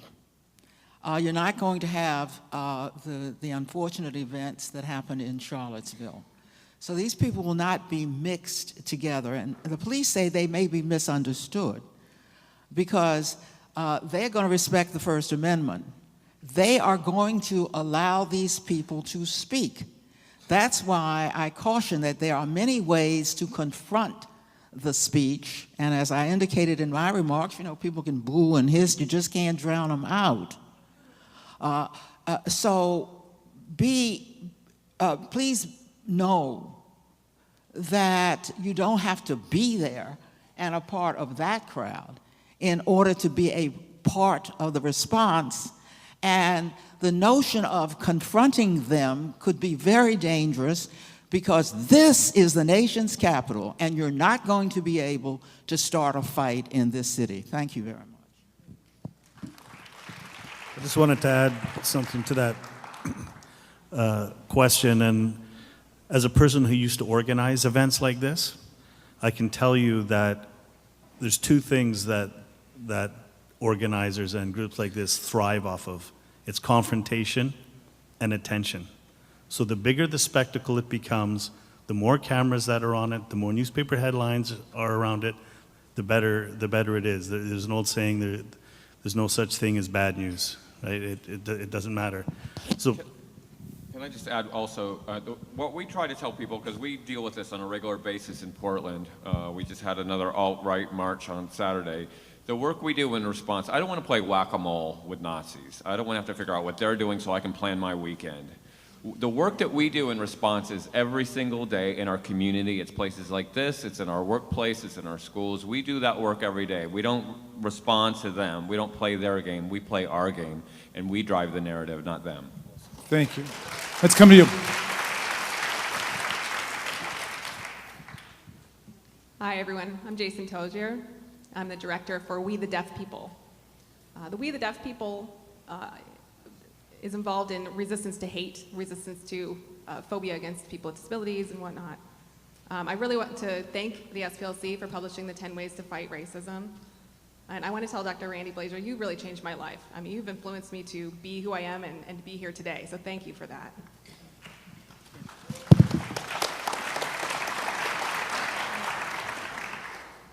Now, I'm curious, how many of you know the word pseudophobia? That's a phobia of deaf people, fear of deaf people. I don't know if you know, but in England last week, there were two deaf men who were signing to each other, and there was a white supremacist who confronted those two deaf people and assaulted them, and actually stabbed them several times. This isn't the first time that deaf people have been victims of hate crimes. I got the SPLC email the other day, and I saw invisible hate crimes as one of the talking points. You know, in reading through that, I didn't see much reference to deaf people and the deaf plight. You know, since the 90s, when hate crimes began to be documented, there's not been one documented against deaf people, although they happen. I mean, we have many examples of actual hate crimes against deaf people. So how can we confront this pseudophobia? There's autism, which is like white supremacy. It's hearing people believing they're better than deaf people. So when we have pseudophobia plus autism, that needs to be confronted, and I'd like to see that be addressed more in this conversation. Okay. Alicia, did you want to say something? You're absolutely right. We had a section on disability hate crimes that came out in the most recent issue of the Intelligence Project, and you're right, it didn't have a story about hate crimes against the deaf. And you're absolutely correct, it is a big issue, and we will do better. And I will make sure that we do better. So thank you. Thank you so much for the question.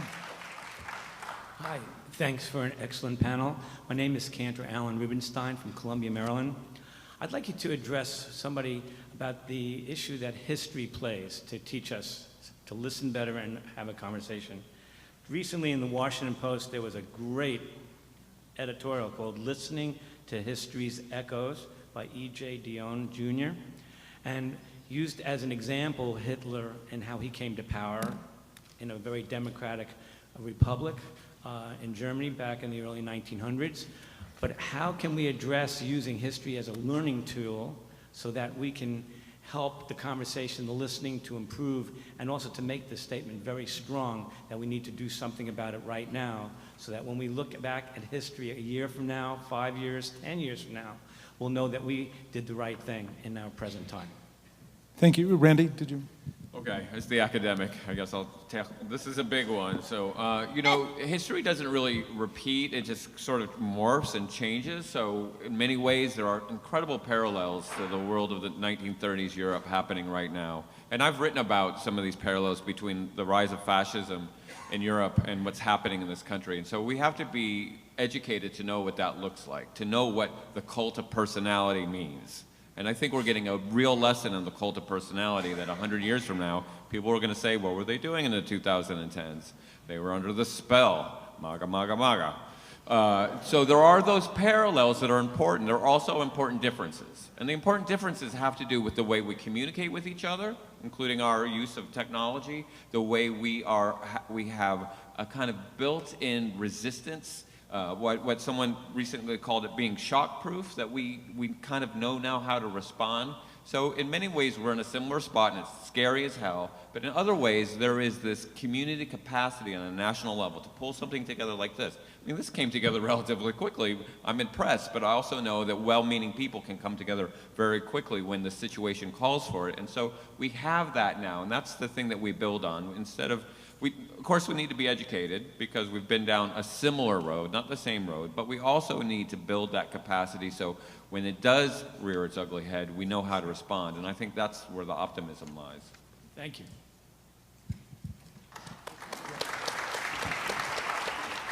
I'm Diane McHale from Montgomery County. I have a couple questions, particularly for the gentleman from ADL. How do you think that the Russians are involved in some of the online recruitment? And also, what can we do against online recruitment besides talking to our own children? I don't believe there's anything to indicate that the Russians are involved in any kind of recruitment. They're doing just fine themselves with all the different social networking platforms that are out there, despite the fact that something like Twitter, which does a massive purge and gets rid of a lot of the accounts of the white supremacists, they just find another one similar to that. It's called Gab.ai. When Facebook knocked a bunch of them out, they go over to the Russian version of Facebook, which is VK.com. But again, they have their own ability to recruit their individuals as well. And even just doing the flyering on campuses, like I had mentioned before, that being a demographic that had not been attempted before, gets a new type of individual involved in this movement, those students in the academic world and college campuses. Regarding your other question, as far as you asked about how do you talk to your children about this kind of stuff? Well, what else can we do besides our own children? Well, I think first and foremost, I think as parents of children, making sure that you're aware of what's going on in your local community. And one of the things that you will notice is that the tactics that the many white supremacist groups are using today, their flyering and their attempts at recruitment aren't going to be quite as blatant as your standard Klan flyer of save the land, join the Klan. They're very innocuous looking, which is why when they do target on campuses, they're not easily recognized as being white supremacists. It just says something about love your heritage, and it has a picture of Michelangelo's David statue on it, and Identity Europa at the bottom. And so those are the kinds of things where it's much more subtle, but making sure that your children are aware that it is out there. It's not that they're going to necessarily be going after younger children. They don't try to attract, or they're not going to try and attract elementary age and middle school kids. High school kids, maybe they hear about it through their friends, but the aggressive campaigns like we saw way back in the day with Panzerfaust Records, where they were trying to recruit kids with CDs way back in the day, we don't see that going on right now. Thank you. Thank you very much. Look, this is what we're going to have to do, because we are way over time now, and we remember we wanted to hear from as many people, so we want to hear from everyone who's up. But please don't anyone else get up. And just let me apologize. Could I apologize that at a event like this there are so few African Americans, and let me explain why. This is a very we're glad to have each of you here, but this is a very unrepresentative crowd. I say this even as we're getting the first speaker, the first African American speaker. I am an African American. Just a second. Okay. And I guess he wanted to make sure you all understood this after what he's been hearing. But I do want to explain that we had to make many compromises.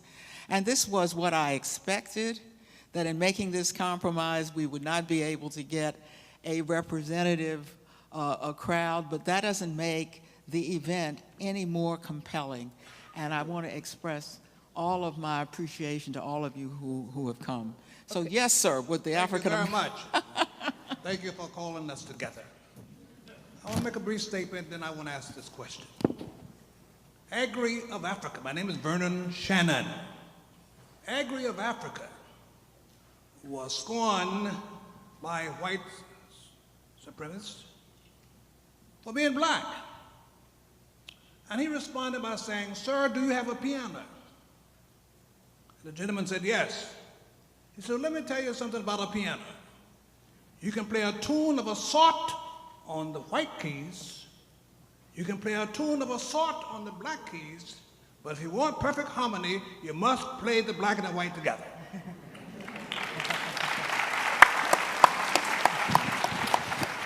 We boast of our diversity. We believe that the strength of our country does not lie in its sameness, but in its diversity. But do we have the ability to celebrate diversity without making distinctions? By that I mean, I'm a gardener. I love growing flowers. But when I pour water on my flowers, I don't say to the white flowers, "You deserve more," or the red flowers, "You deserve more." I give each flower the water that it needs. Can we celebrate diversity without making distinctions among us? This is a very profound question. Could we have an answer from somebody? Who wants to answer that question? Yeah, the example about It's the a deep flowers, I think, question. is a very good one, that you're watering your flowers equitably, right? So if we can get to equitable justice and whereby all of us are treated equitably, kind of like what you were saying earlier, then we can celebrate. We can't celebrate kind of color blindness if we don't first see to the needs of each individual flower. Because my begonias might need water once a week, whereas my succulents might need water once a month. So if you want to stay with that analogy.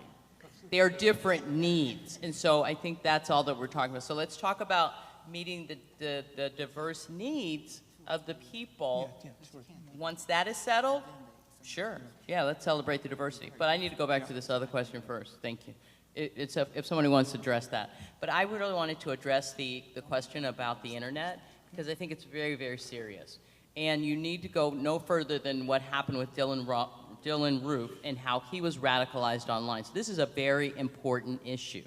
And I think that you'll agree, too, that a lot of the young men who find themselves susceptible to this movement spend a lot of time online. They spend a lot of time in isolation, and we have become to accept that as normal. It's not normal.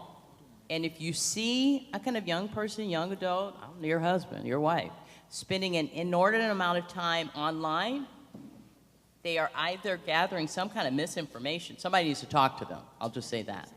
Because Dylan Roof did not belong to any hate group, any organized hate group, never went to a hate group meeting, but picked up all that he needed to know from the website, the Council for Conservative Citizens. That took him to Stormfront, that took him to Daily Stormer, and then he massacred 9 African Americans in a church, all based on what he learned online.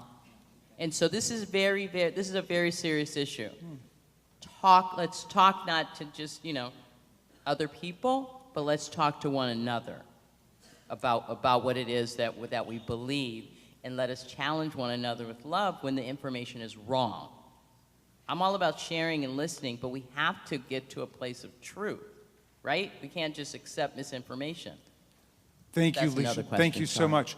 Okay, so here's what we're going to do, because Reverend Barber has arrived from the train station, and we're going to bring him on in 10 minutes. I see we've got 7 or 8 people here. I'm going to ask each person to please be as brief as possible. We'll take 2 at a time. Please take notes on anything you think you want to comment on, and we're glad there's some young people who are going to be able to get in here. We've got a bunch of Democracy Summer kids, so please go as fast as you can.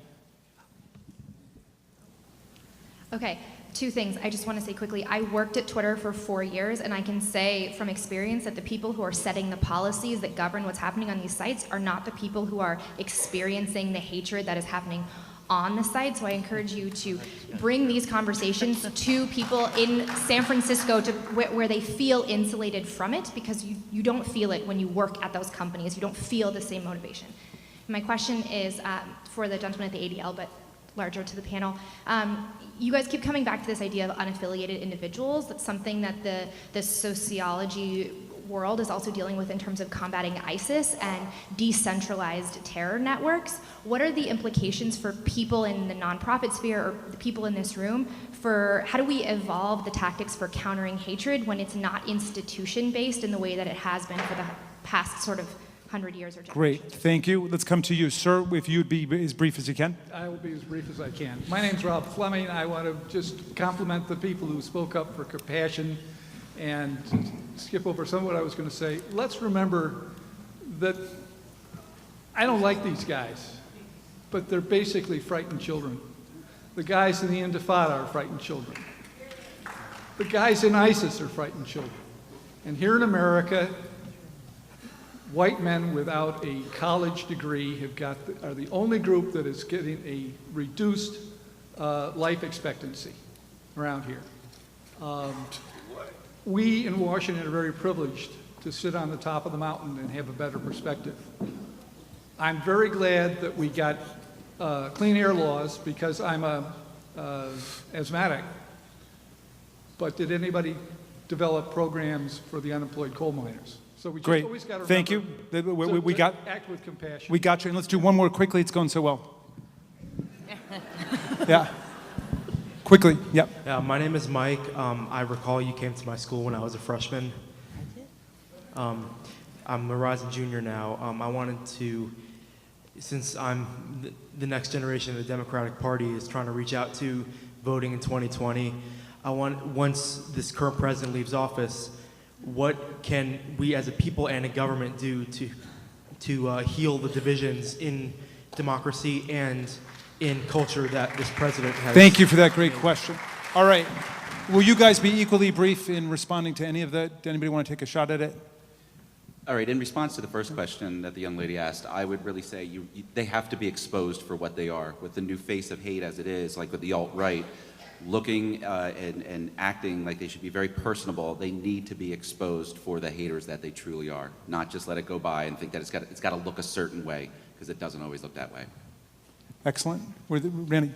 Just coming back from Britain, where there's a program called Prevent that works to counter violent extremism, and one of the things they've done is use teachers as sort of front lines, because often parents miss so much about what young people are doing, and so for our teachers to be kind of educated at what to look for kids that are kind of addicted to the internet and addicted to violence. Those two things together are real red flags: addicted to the internet and addicted to violent media, and our teachers can be a part of that conversation. Wonderful. And Alicia, last point. Oh. And then to the young man about voting, we can't wait until the current occupant leaves the White House, right? We can't. Families are being separated now. People are living in fear right now. So what we have to do is not support white nationalist policies. That's what's happening. There's been this disruption of the white supremacists, the young alt-right and white supremacist movement, but it's also in the mainstream. And that, in turn, encourages the folks on the outside. They don't have to have the numbers the same. If people, elected officials, are doing their bidding, or people who are assigned to special advisor positions in the White House are doing the bidding of the white nationalists, where are we? So we have to begin to push back and call that out. Well, the way to push back is to vote. Can we go to? Well, not only that, call the Jeff Sessions. We're really running out of time. You can see the Reverend Barber is here. Could we have two more questions here, and then we're going to try to finish up with all that's left? Yes, sir. Donald Trump is just a fool. I don't blame him. I blame the millions of Americans that voted for him. How did 20 or 40 or 60 million Americans vote for this guy? That's what I'd like to know. Hi, my name is Kevin Ho. I'm a recent grad from the University of Maryland. I just wanted to ask how we as individuals and as a community can help immigrants feel included and safe in this era of rising xenophobia from the white supremacist movement. I'm saying this because I am an immigrant from China, and I naturalized as a citizen when I was 19 years old, and the recent policy changes from the administration have made it very difficult for immigrants to enter the country, let alone naturalize and become citizens. That's right. Who has responses to those? Can I, just because we do this work in Portland, it's very easy for people who aren't immigrants to speak for immigrants, so we have to invite them to the table. We have to make them feel included in our policy decisions, in our urban development programs. We really have to reach out to people who haven't been at the table, and this is sort of the big gap in the work that we do, because we're really great about talking about how equity means the door is open, but there are a lot of people that don't know the door is there, and they don't think they can get through the door, so you got to kind of bring them to the door. And so there's a lot of outreach to make sure those people feel empowered instead of us speaking on their behalf. Solution for the first comment, that gentleman who said Donald Trump is just a fool, while I agree, I think 45 is delirious, I think it's too easy for us to just say he's a fool and then that's it. So a solution base is, if there's 40 to 60 million people who voted for him, we know that he tapped into something that was very savage, that was very much so savage in this country. It was very xenophobic, it was racist, it was homophobic, and it was hateful. But do we have the conversations with those individuals? And I'm sorry, sir, to admit, but a large majority of those people who voted for him were like you, older white men. So do we have those conversations with those gentlemen to figure out why they are voting for him? And then what can we do to help them to understand that his ideas and his policies are not making our country great, it's actually sending us back to where we once were before, a very bad place. Thank you very much. A couple more, and then we've got to close now. Hi, I'm Nathaniel Rosenberg. I'm with Jamie Raskin's Democracy Summer, which I highly recommend you check out. My question is,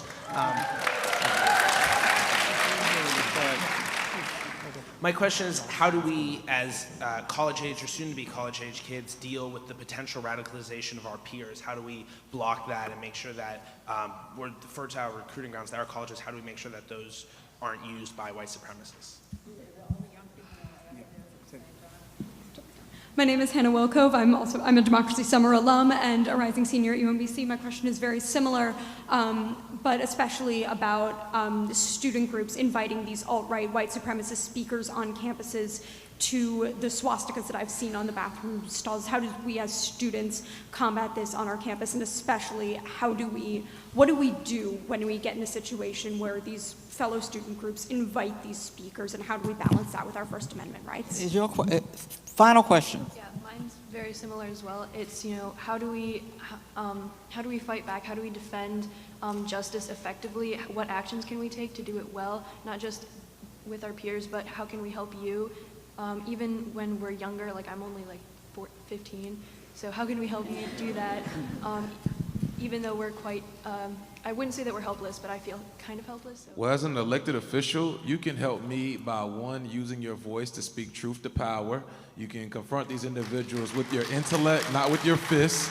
But then lastly, it would be great if we could get some more younger people or individuals who are in the crowd on boards, on commissions. Like, the question I always ask is, how many of us know our state delegates? How many of us know what your water sewage committee is doing, what your planning commission is doing? These are the local boards that truly make a difference. So we would love to have younger voices on these boards and commissions and actually getting involved to change the policy, not just the rhetoric. Thank you very much. Thank you very much. I'm very glad that the young people got an opportunity to say something in this crowd. I would just like to say that, the First Amendment in our Constitution doesn't... Speak up. My mic's off. So basically, our First Amendment in our Constitution doesn't have an age limit. So every time you can exercise your voice, but I think college campuses are sort of this microcosm right now, and I think to go back to Congresswoman Norton's statements that she opened with, we have to be really careful about how we react to things, because creating safe spaces and trigger warnings and shoving things into the closet may not be the right response if we want to also have First Amendment spaces. And I've heard from all of the folks here on the panel that I think we also need to get better at listening, because there are nuggets in there of places where people are really hurting, and we don't understand unless we actually let people talk and listen, and then get to the speak truth to power.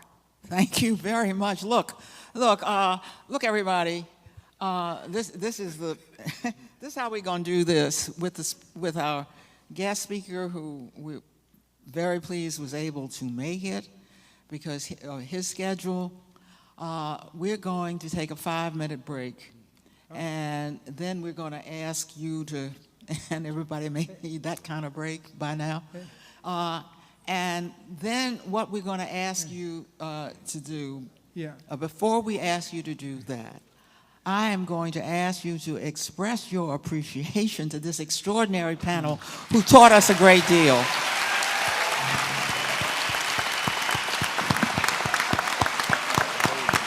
I think we should probably just get started.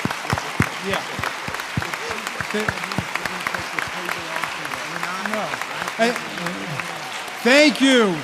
Thank you to our magnificent panel. Actually, if you guys would take your seats, stretch for a second. Actually, Reverend Barber's asked us to just go forward now because he's got to catch an airplane, so please take your seat. I just want to say one more word about our great panelists, and this includes Reverend Barber. The rules of the House of Representatives prevent us from paying for guests to come from around the country. Every single one of these people that has come from all over the country, from Oregon or from Canada or from Charlottesville, they have paid their own way to get here. So thank them again for participating. And that's true of Reverend Barber, too. Look. Thank you, GoFundMe. Ladies and gentlemen, if you've never seen Reverend Barber speak before, if you've not been in his presence, you are in for a treat. Reverend Barber, I'm thinking back to a time when I was in Sunday school, and you're going to have to correct me here, but I remember that they distinguished between two kinds of prophets in the Bible. And one kind of prophet were people who had the gift of precognition and could actually see into the future. They were clairvoyant. And the other were what the teacher called exemplary prophets. They were people who, through simply the force of their living, demonstrated to other people how they should live, to be committed to justice and rightness in all things. And everywhere I go, people call Reverend Barber a prophet, and I was trying to figure out what kind of prophet is he? Is he a visionary prophet or is he an exemplary prophet? And I realized he's both. He is both a visionary prophet and he's an exemplary prophet. And I'll just tell you one story about him. You know, he conceived of this idea in North Carolina when things were getting very, very retrograde and backwards. And he conceived of an idea that he called Moral Monday. And he said, let's all just assemble at the state legislature, which should be a place that uplifts everybody, that inspires everybody, that brings hope and justice to our people, but instead has been bringing corruption and deceit.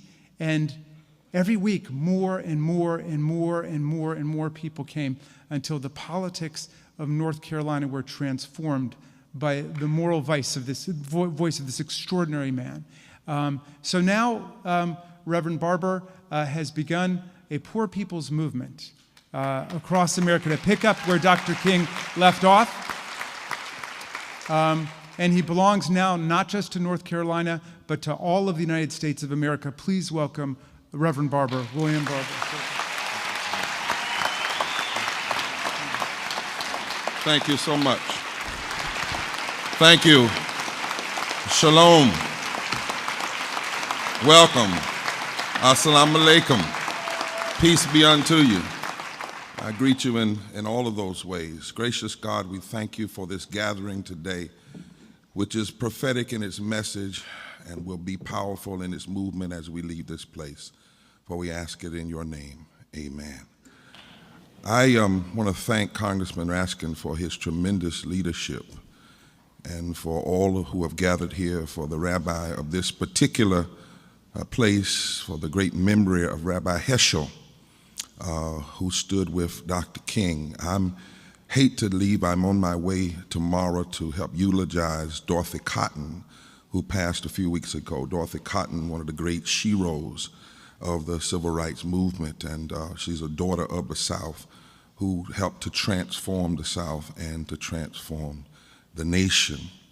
Representative Raskin asked me to come. I cried because to think, my mama once said to me that she didn't think she would have a son born in 1963, August 30th, 2 days after the March on Washington, that would still have to deal with some of the things that she dealt with. She's 85 now, still working every day at the school she integrated. But then she's looked at me and said, but you better deal with it, because too many people have come before you for you to be scared or to turn back now.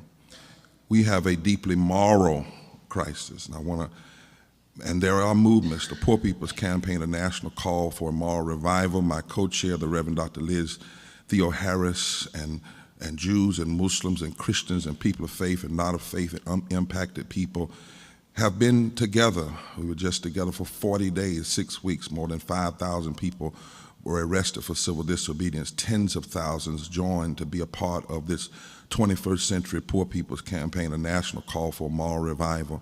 And if you want to know more about that, you can go to www.breachrepairs.org and click on the Poor People's Campaign, because it is not so much about left versus right, but we're in a moment that we must decide that we're going to stand with right versus wrong.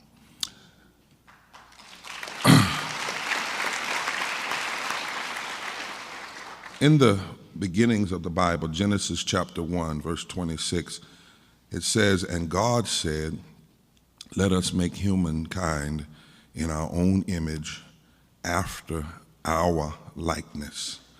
In Isaiah chapter 1, verse 18, the prophet said, come now, let us reason together. And though your sins be like scarlet, they shall be as snow. And then in 1 John, in the Gospel, 1 John 3, John the Revelator wrote, little children, let us stop just saying we love people. Let us really love them and show it by our actions. I want to talk for a few minutes this evening about the let us vision of Scripture. The let us vision of Scripture. And I want to suggest at this time that we must say, let us take a stand. In the beginning, Representative Raskin, in the beginning, you said I was a prophet, so okay. In the beginning of all that was created, the Holy Bible says it was unity, not division, that created the world. Let us, God said. And it was so. Everything that ever was or is to come has its genesis in unity and not division. Division is anti-God. Division is anti-creation. Division is anti the Spirit. And when we see the world with a scriptural imagination, a moral imagination, it is revealed that each of us in here lives and moves in a let us reality. In other words, we are all made up of many parts. When I got up to come over here this evening and left New York and come down on the train, my mind and my spirit wanted to be with you, but this old leg that I have battled a chronic disease with for many years wasn't so sure. He was ready to move. There was division among the members. And division among the members of our bodies is detrimental. And so I had to say to this leg, let us. And we got on together and came here. My own family history has taught me this let us reality. When I was born in the public hospital of Indianapolis, Indiana on August 30th, now the joke is I was almost born on the 28th, but I've always been somewhat resistant, wanting to do my own thing. And so I heard there was this march happening in D.C., so I told my mama, hold up, just wait a minute. Let's see what happens at the March on Washington. And then I was born on the 30th. But I was born at a public hospital, and they tried to put Negro on my birth certificate, and my father protested. He was supposed to be here. He wasn't here because I was being born, and he said no, not because he was ashamed now of me being a colored person, a Negro at that time, but because he knew that my family came from a let us reality. I have cousins down in eastern North Carolina with eyes so blue you'd swear that they were born in Amsterdam. And my people have also been connected to the Tuscaroran people as far back as anyone can remember. So I am a picture of let us reality. Black, white, Native American had to get together and say let us to make me who I am. This let us reality is true for all of us when you really think about it. When we are honest about who we really are, it's a let us reality. During intense conflict between Hindus and Muslims in India, Gandhi tells a story of how once a devout Hindu man came to him and told him he knew he was going to hell because he had killed a Muslim. Gandhi looked at him and said, I can tell you how to find your way out of hell. Go out now, find a homeless Muslim boy, take him into your home, and raise him as a Muslim. And understand that you are connected to him and he is connected to you. That's let us reality. To address racism, it will take moral, spiritual, creative unity, intentional community. Always has, always will. In fact, one of the worst things we can say in this moment is, let us go back to where things were so perfect. The other thing we can be careful of saying in this moment, we've never seen things like this before. That kind of revisionist history will actually hinder us from pushing forward towards a more perfect union. Let us take a stand. How do we do that? First, and I have to start here because I come from a tradition that is careful about what you hate, because if you hate it too long, you might become it. So first, let us pray for the redemption of those bound by racism and symbols of hate and acts of hate. Let us pray for those who shout, Jews will not replace us. You will not replace us. Let us find a kind of prophetic compassion in our hearts. Not that we agree with it, but a kind of prophetic compassion in our heart for those who have been overcome by the insanity of hate and the insanity of racism. For we know it is a disease, a terrible disease of the spirit that diminishes the humanity of anyone it infects. Let us be willing to do that. But not only that, number two, let us resist being merely mad. This is not a season where just being mad. Remember Susan Bro, the mother of Heather Heyer, who was murdered, run over by the white nationalists in Charlottesville? She spoke to us.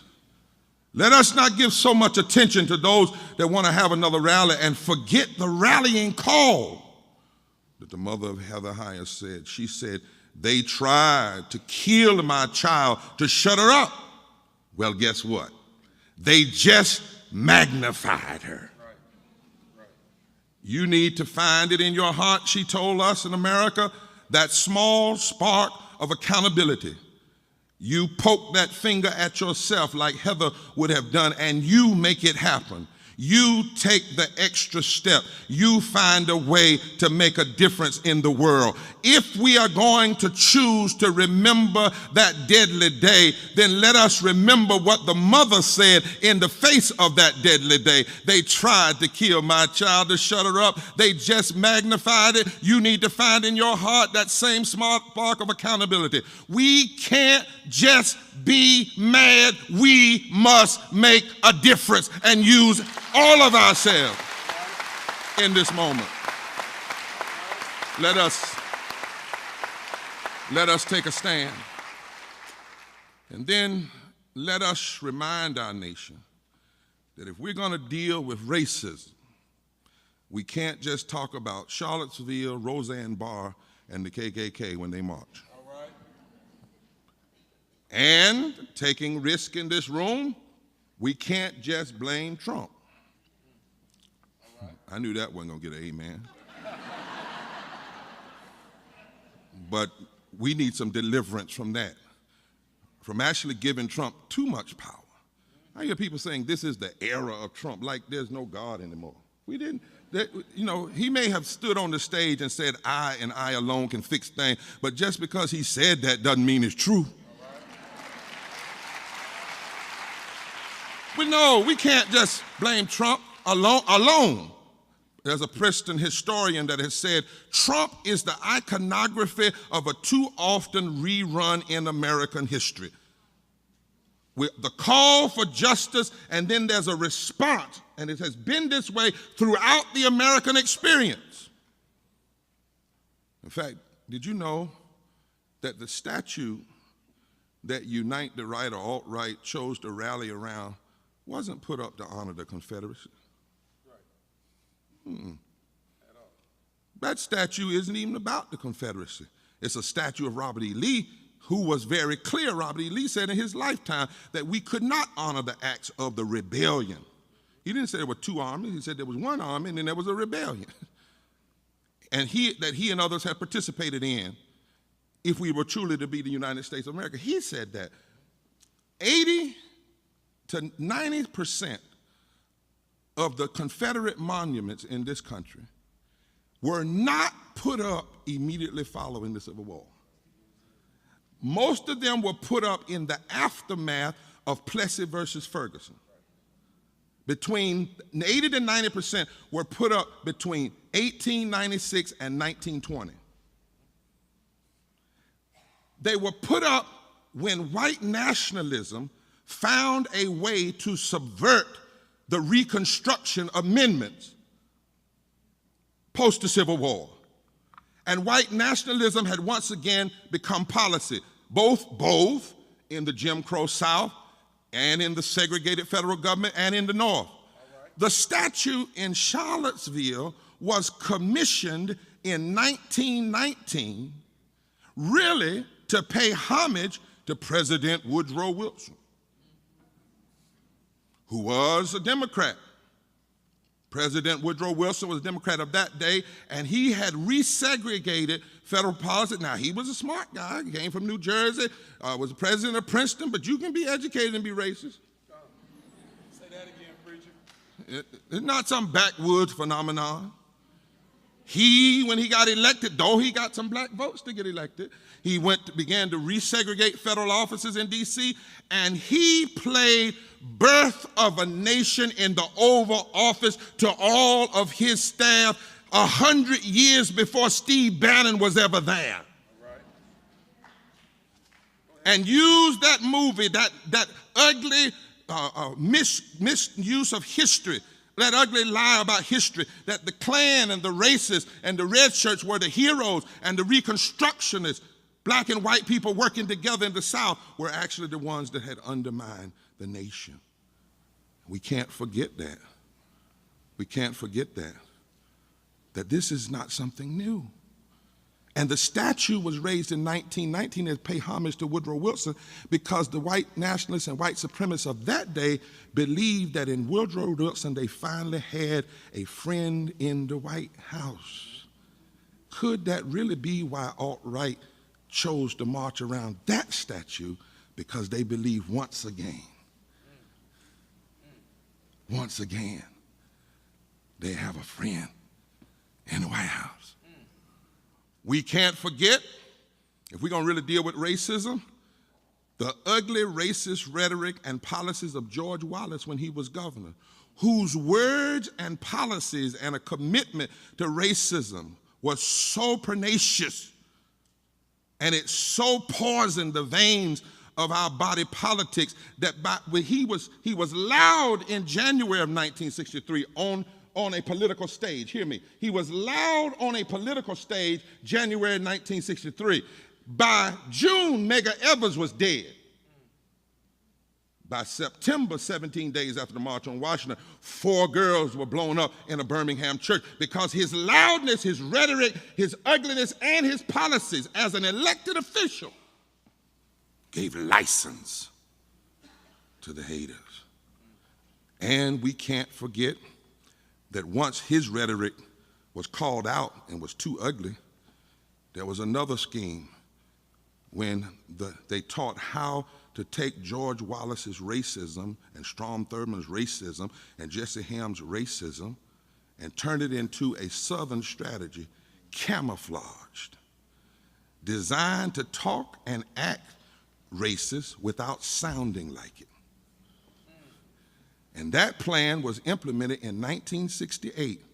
And the goal was that it would come to its zenith 50 years later.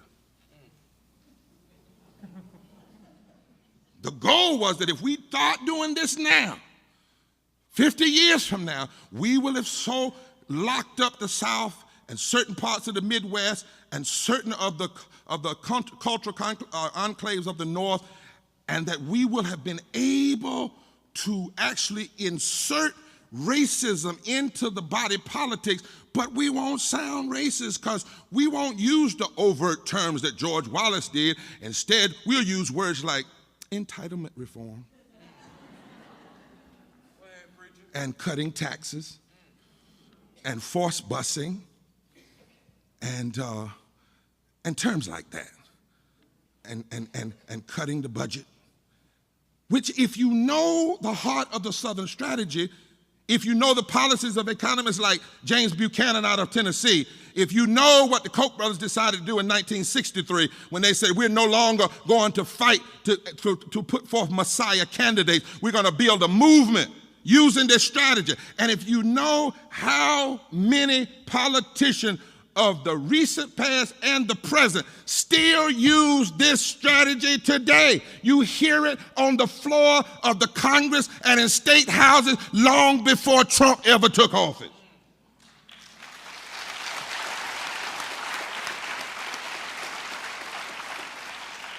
And it doesn't sound like racism. It sounds like economic arguments. It sounds like it.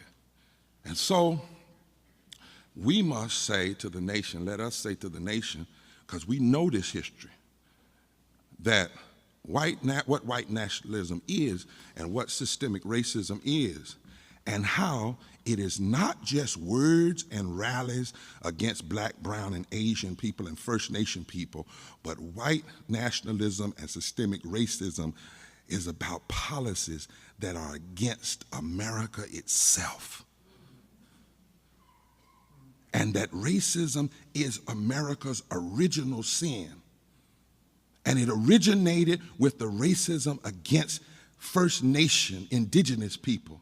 Because everything that happened to black and brown people, they first practiced it on native. White nationalism is a policy agenda that hurts black people, brown people, and hurts white people. That's the ugliness of the Southern strategy. It was a strategy designed, as Dr. King said in 1965 at the end of the Selma to Montgomery March, every time there's a possibility for black and brown and white people to come together, there's a class of folk that begin to sow division. So the white Southern strategy was designed to actually cause brothers and sisters, poor and working poor white people, to vote against their own self-interest and to undermine the possibility of relationship with the very people that they should be in ally with in order to change the state of American politics. For instance, most people don't know that the Civil Rights Act of 1964 didn't just help black people, it helped women, it helped the disabled. Most people don't know that the Voting Rights Act and the Warren Court's Brown decision, which reversed Plessy versus Ferguson, established legal bases for every expansion of equal protection under the law that you and I have seen in our lifetime. That white women could not even sit on juries until the Voting Rights Act of 1965 was passed. Most people don't know that the very entitlement programs that some of your colleagues are calling to be disrupted now first helped white people and today are still helping white people. But if you listen carefully to their rhetoric, they suggest in the way they say entitlement reform that is against these other folk. The most impactful racism is not some march they're going to have next day or tomorrow, whatever. It is that which dominates power structures.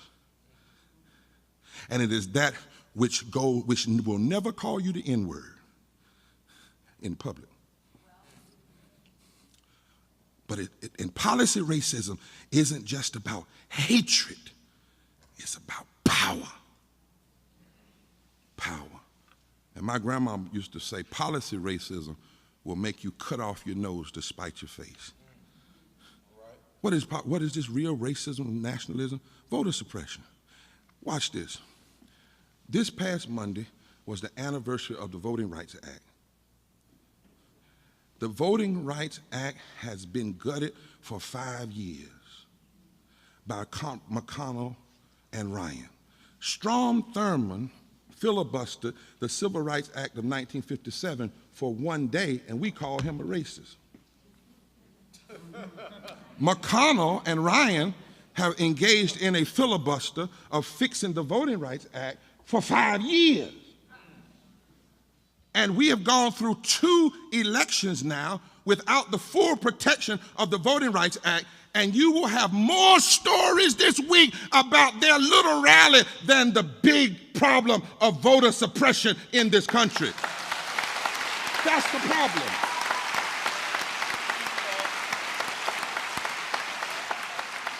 And what we know is I don't know what Russia did, but I know what voter suppression did. From 2010, before Trump ever got elected, we've had 23 states to engage in racist voter suppression. Since 2013, we've had at least 18 or 19 states. There are seats in the United States Congress today that they would not be seated if it was not for racialized gerrymandering. It was racism that hacked our political system long before there was any allegation of what Russia has done. And the fact that we seem to only want to deal with racism when it's the words of Roseanne Barr or the march of alt-right. That is why we can't exercise it. Because America seems to still be afraid to really face it.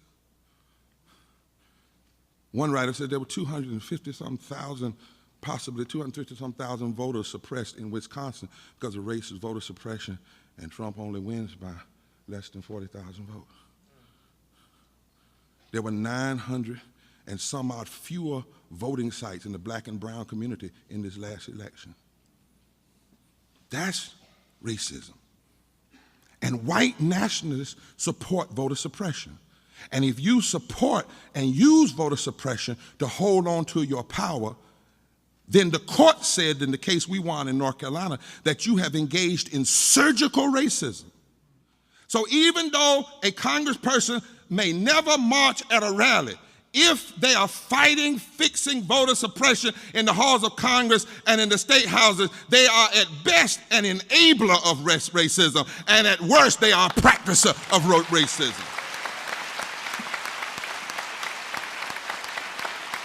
And that racism hurts everybody. Working to appoint regressive judges that have racist backgrounds is a form of racism, even though you might do it according to all of the rules of Robert. Right now in the United States Senate, they have forwarded a name. His name is, he's from North Carolina, far. He has ties to Jesse Helms and white nationalism and neo-Nazism. And right now it's just senators from North Carolina who blocked 2 black females. One was a Supreme Court justice from North Carolina. The other was a special attorney, worked with the Attorney General. And they would not even give those women a hearing. Now, they never called them the N-word. But that's racism, and it's sexism, which often go together. Because if you scratch a racist, you're going to find a liar, you're going to find an anti-union person, you're going to find most of the time a homophobe, you're going to find somebody that's anti-public education. In all of the states that engaged in voter suppression, do you realize that all those states also refused to expand Medicaid? They are also the poorest states. They are also the states that have refused the living wage. They also have the worst laws against gay people. They have the worst laws against Latino and immigrant people. If you just know a state has engaged in voter suppression, you can almost point out that that state is regressive in any other way. And here's the other ugly irony.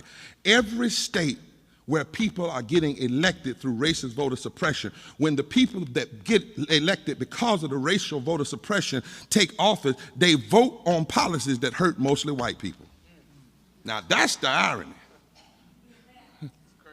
Other examples. When you know that there are more white people that are poor than black and brown, but you continue to frame poverty as a black issue and a brown issue rather than an American issue, that's racism.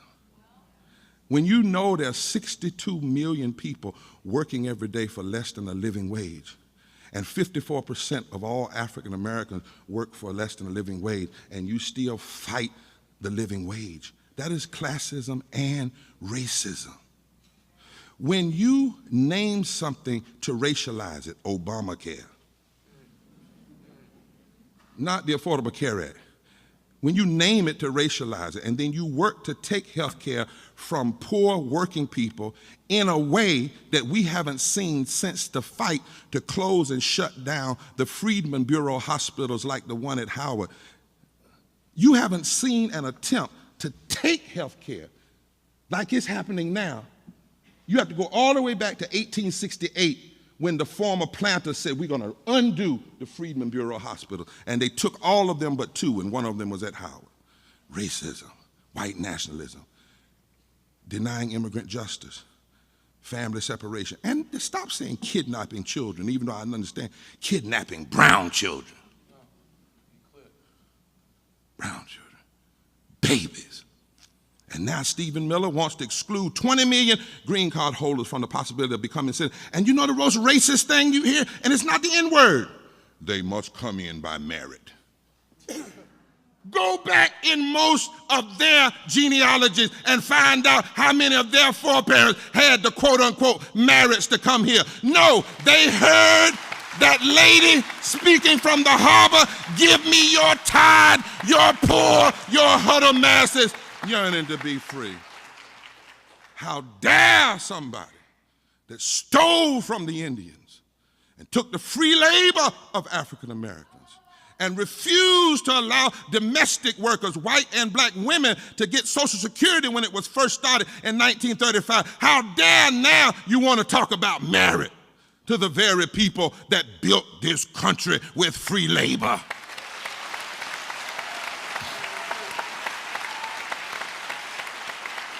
Racism.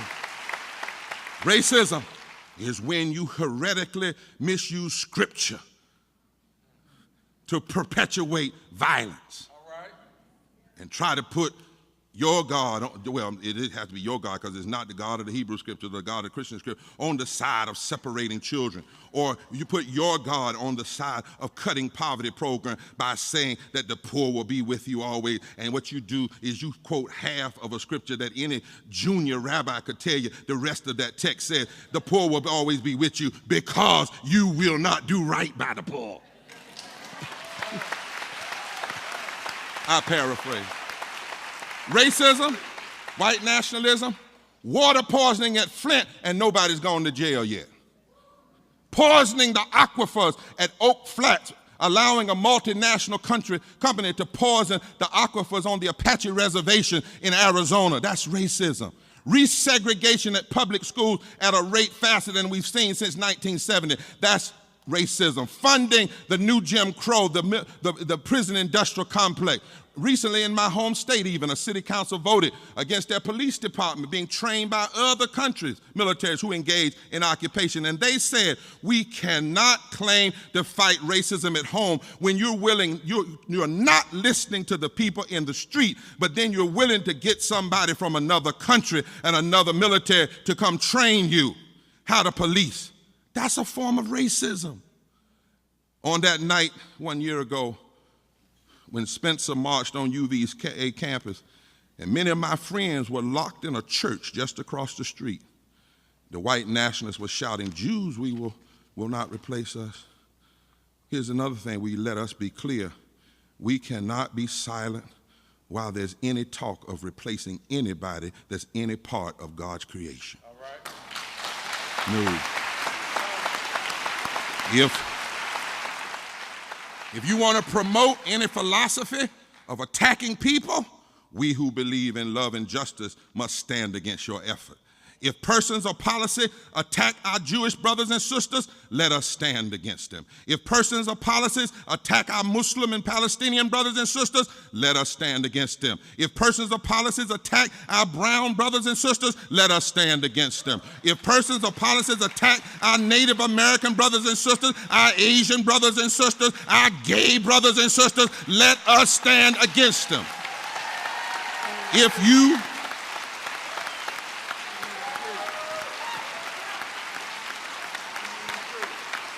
you promote hate and you promote division and you promote racism, whether you are with alt-right or you are hiding behind the camouflage of alt-right when you vote wrong in the Congress, whether in word or in policy, we who believe in freedom and love will call it out, we will challenge it, we will seek to change it, because love and justice and truth can never be content with violence and racism and division and hatred. Never.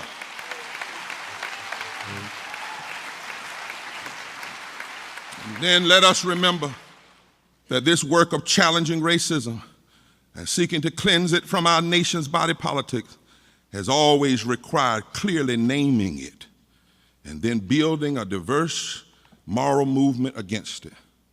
And my friends, it has never been just about responding to the marches and rallies of the KKK and saying that's racism, when that actually many times is a distraction. Sometimes I wonder, is anybody behind them paying them to do that so everybody will get their eyes? We're going to have to help the media say, you cannot wait until the next march or the next slip to deal with the issue of systemic and policy racism. To do that is to misteach the American public what white nationalism and racism is. Do you know when Richard Spencer, the white nationalist, said he knew Trump was his man? He said when he came out against Mexicans, because he says the fight against Latinos and Mexicans is the first proxy war of the transformation of America. Huh? The fight against racism has always been about changing the law and breaking down barriers. And it's always required a multiracial group of people to do that. And so let us resolve that on our watch, we will not be distracted. Touch your neighbor and say, we, touch them, say, we will not be distracted. Every tweet will not change our perspective. You see, my friends, on our watch, we must say, okay to those that say you're against Roseanne Barr. Okay, we're with you. Okay, those of you that say you're against Unite the Right rallies. Okay, but the question we want to know is, will you stand against a president who seeks to implement white nationalist policy agenda? That's the real question. Okay, because almost every politician, Republican or Democrat, will say they're against what happened in Charlottesville. Okay, we got you. But will you speak out against the attacks on health care? That's what we want to know. Will you fix the Voting Rights Act tomorrow? Will you make voting a national holiday? Will you make automatic registration at 18 a reality in this country? That's the question we want to know. Will you find all of the children? Will you return them to their families? Will you demand that ICE stop separating families? And will you pay those families compensatory and punitive damages for what you have done? We understand politically you have to stand against the rally, but will you stop the attacks on poor people and the anti-poverty programs that lift up people and ensure children have what they need? And I'm not just talking to white people. Coretta Scott King once said about violence that anybody, white or black, that has an apathetic attitude towards systemic violence is guilty of being an accessory to the crime. So even black people have to make sure that we are not enabling the implementation of white nationalist policies. Go tell my good friend Tim Scott, get on the right side of the road. Where are you, Mr. Scott, when it comes to supporting the fixing of the Voting Rights Act? If you're black, but you're silent on the policies that cause disparate treatment to any people, then you are an enabler of systemic racism. I was reminded the other day, and I know somebody kind of said, oh, Lord, he didn't say that. Yes, I did. But it's not new. I was reminded the other day when Dr. King and others started the Montgomery campaign, the white power structure of Montgomery got a group of black ministers to undermine Dr. King, to come out publicly against it. And that's why Thurgood Marshall said, it doesn't matter if it's a black snake or a white snake. If it's trying to bite you, it's a snake. And I know you didn't expect that in a rally, but we have to deal with this thing. We have to deal with racism. And racism is so ugly, it will actually find people whom it is racist against and use them to participate in its own continuance. Don't ever forget that when James Reeb from All Souls Church was killed after Jimmy Lee Jackson down in Selma, Dr. King didn't talk about the KKK in his critique of racism. He didn't. This is what Dr. King said. He said, naturally, we are compelled to ask the question, who killed James Reeb? Well, the answer is simple and rather limited when we think of the who. He was murdered by a few sick, demented, and misguided men who have a strange notion that you express dissent through murder. There is another haunting, poignant, desperate question we are forced to ask this afternoon that I asked a few days ago when we funeralized James Jackson. It is the question, what killed James Reed? And when we move from the who to the what, the blame is wide and the responsibility grows. James Reed was murdered by the indifference of every minister of the gospel who has remained silent behind the safe security of stained glass windows. He was murdered by the irrelevancy of the church. He was murdered by the irresponsibility of every politician who has moved down the path of demagoguery and who has fed his constituents the stale bread of hatred and the spoiled meat of racism. He was murdered by the brutality of every sheriff and law enforcement agent who practices lawlessness in the name of the law. He was murdered by a timidity of a federal government that can spend $1 million a day to keep troops in South Vietnam, yet cannot protect the lives of his own citizens seeking constitutional right. Yes, he was even murdered by the cowardness of every Negro who tacitly accepts the evil system of segregation and who stands on the sidelines in the midst of a mighty struggle for justice as long as he or she gets a few crumbs to sit at the table. Let us, and finally let us resolve to do what the Lutheran pastor Martin Niemöller said after the Holocaust. First they came for the socialists, and I did not speak out because I was not a socialist. Then they came for the trade unionists, and I did not speak out because I was not a trade unionist. And then they came for the Jews, and I did not speak out because I was a Jew. Let us say, first they came for the immigrants, and I didn't speak out because I wasn't an immigrant. Then they came for the Palestinians, and I didn't speak out because I wasn't a Palestinian. Then they came for the Muslims, and I didn't speak out because I'm not a Muslim. Then they came for the undeserving poor, and I didn't speak out because they were poor. I wasn't poor. And then they came for the so-called criminal, and I didn't speak out because I'm not a criminal. But then they came for me, and there was no one left to speak for me. Langston Hughes in 1935, in the middle of the Harlem Renaissance, in the middle of the riots in Harlem, wrote, "America has never been America to me, and yet I swear this oath that America shall be." He said, "Now we must take back our mighty dream again, not with the lie that there is a glorious past to which we shall return, not with the lie that if we just get one man out of the White House, then all of a sudden things are okay, but with the understanding that since this one man has called to the fire underneath the earth, and the fire has come forth, it's time for us to breathe, to spread the fresh water of the dream of justice one more time and take back our mighty dream again. America has never been America to me, but I swear this oath that America shall be. So if they want to unite, let us unite what is right. Justice is right. Let us unite around that. Unity is right. Love is right. Systematically dismantling racism and poverty and ecological devastation and the war economy and militarism is right. Taking on the false narrative of religious nationalism that says that some people don't matter and others matter, that's what is right. So let us unite what is right and remember what they said in the civil rights movement. The right time to do right is always right now. God bless you. Be safe.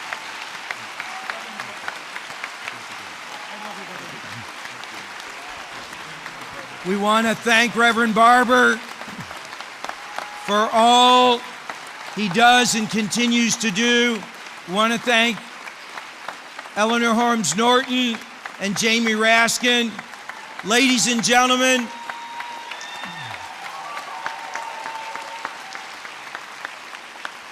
Reverend Barber will tell you, as I do, that the first thing that God sanctified and used the word holy for is time. And ladies and gentlemen, in just about 2 or 3 minutes. We're going to remove these and we're going to begin our Interfaith Sabbath service, which begins streaming right at 6 o'clock. So we ask you, for those of you to courteously, if you're leaving, to leave, and those, we hope you will stay and pray with us. It's a 1-hour service. We hope you will join us with Congressmen Norton and Raskin. Thank you very much.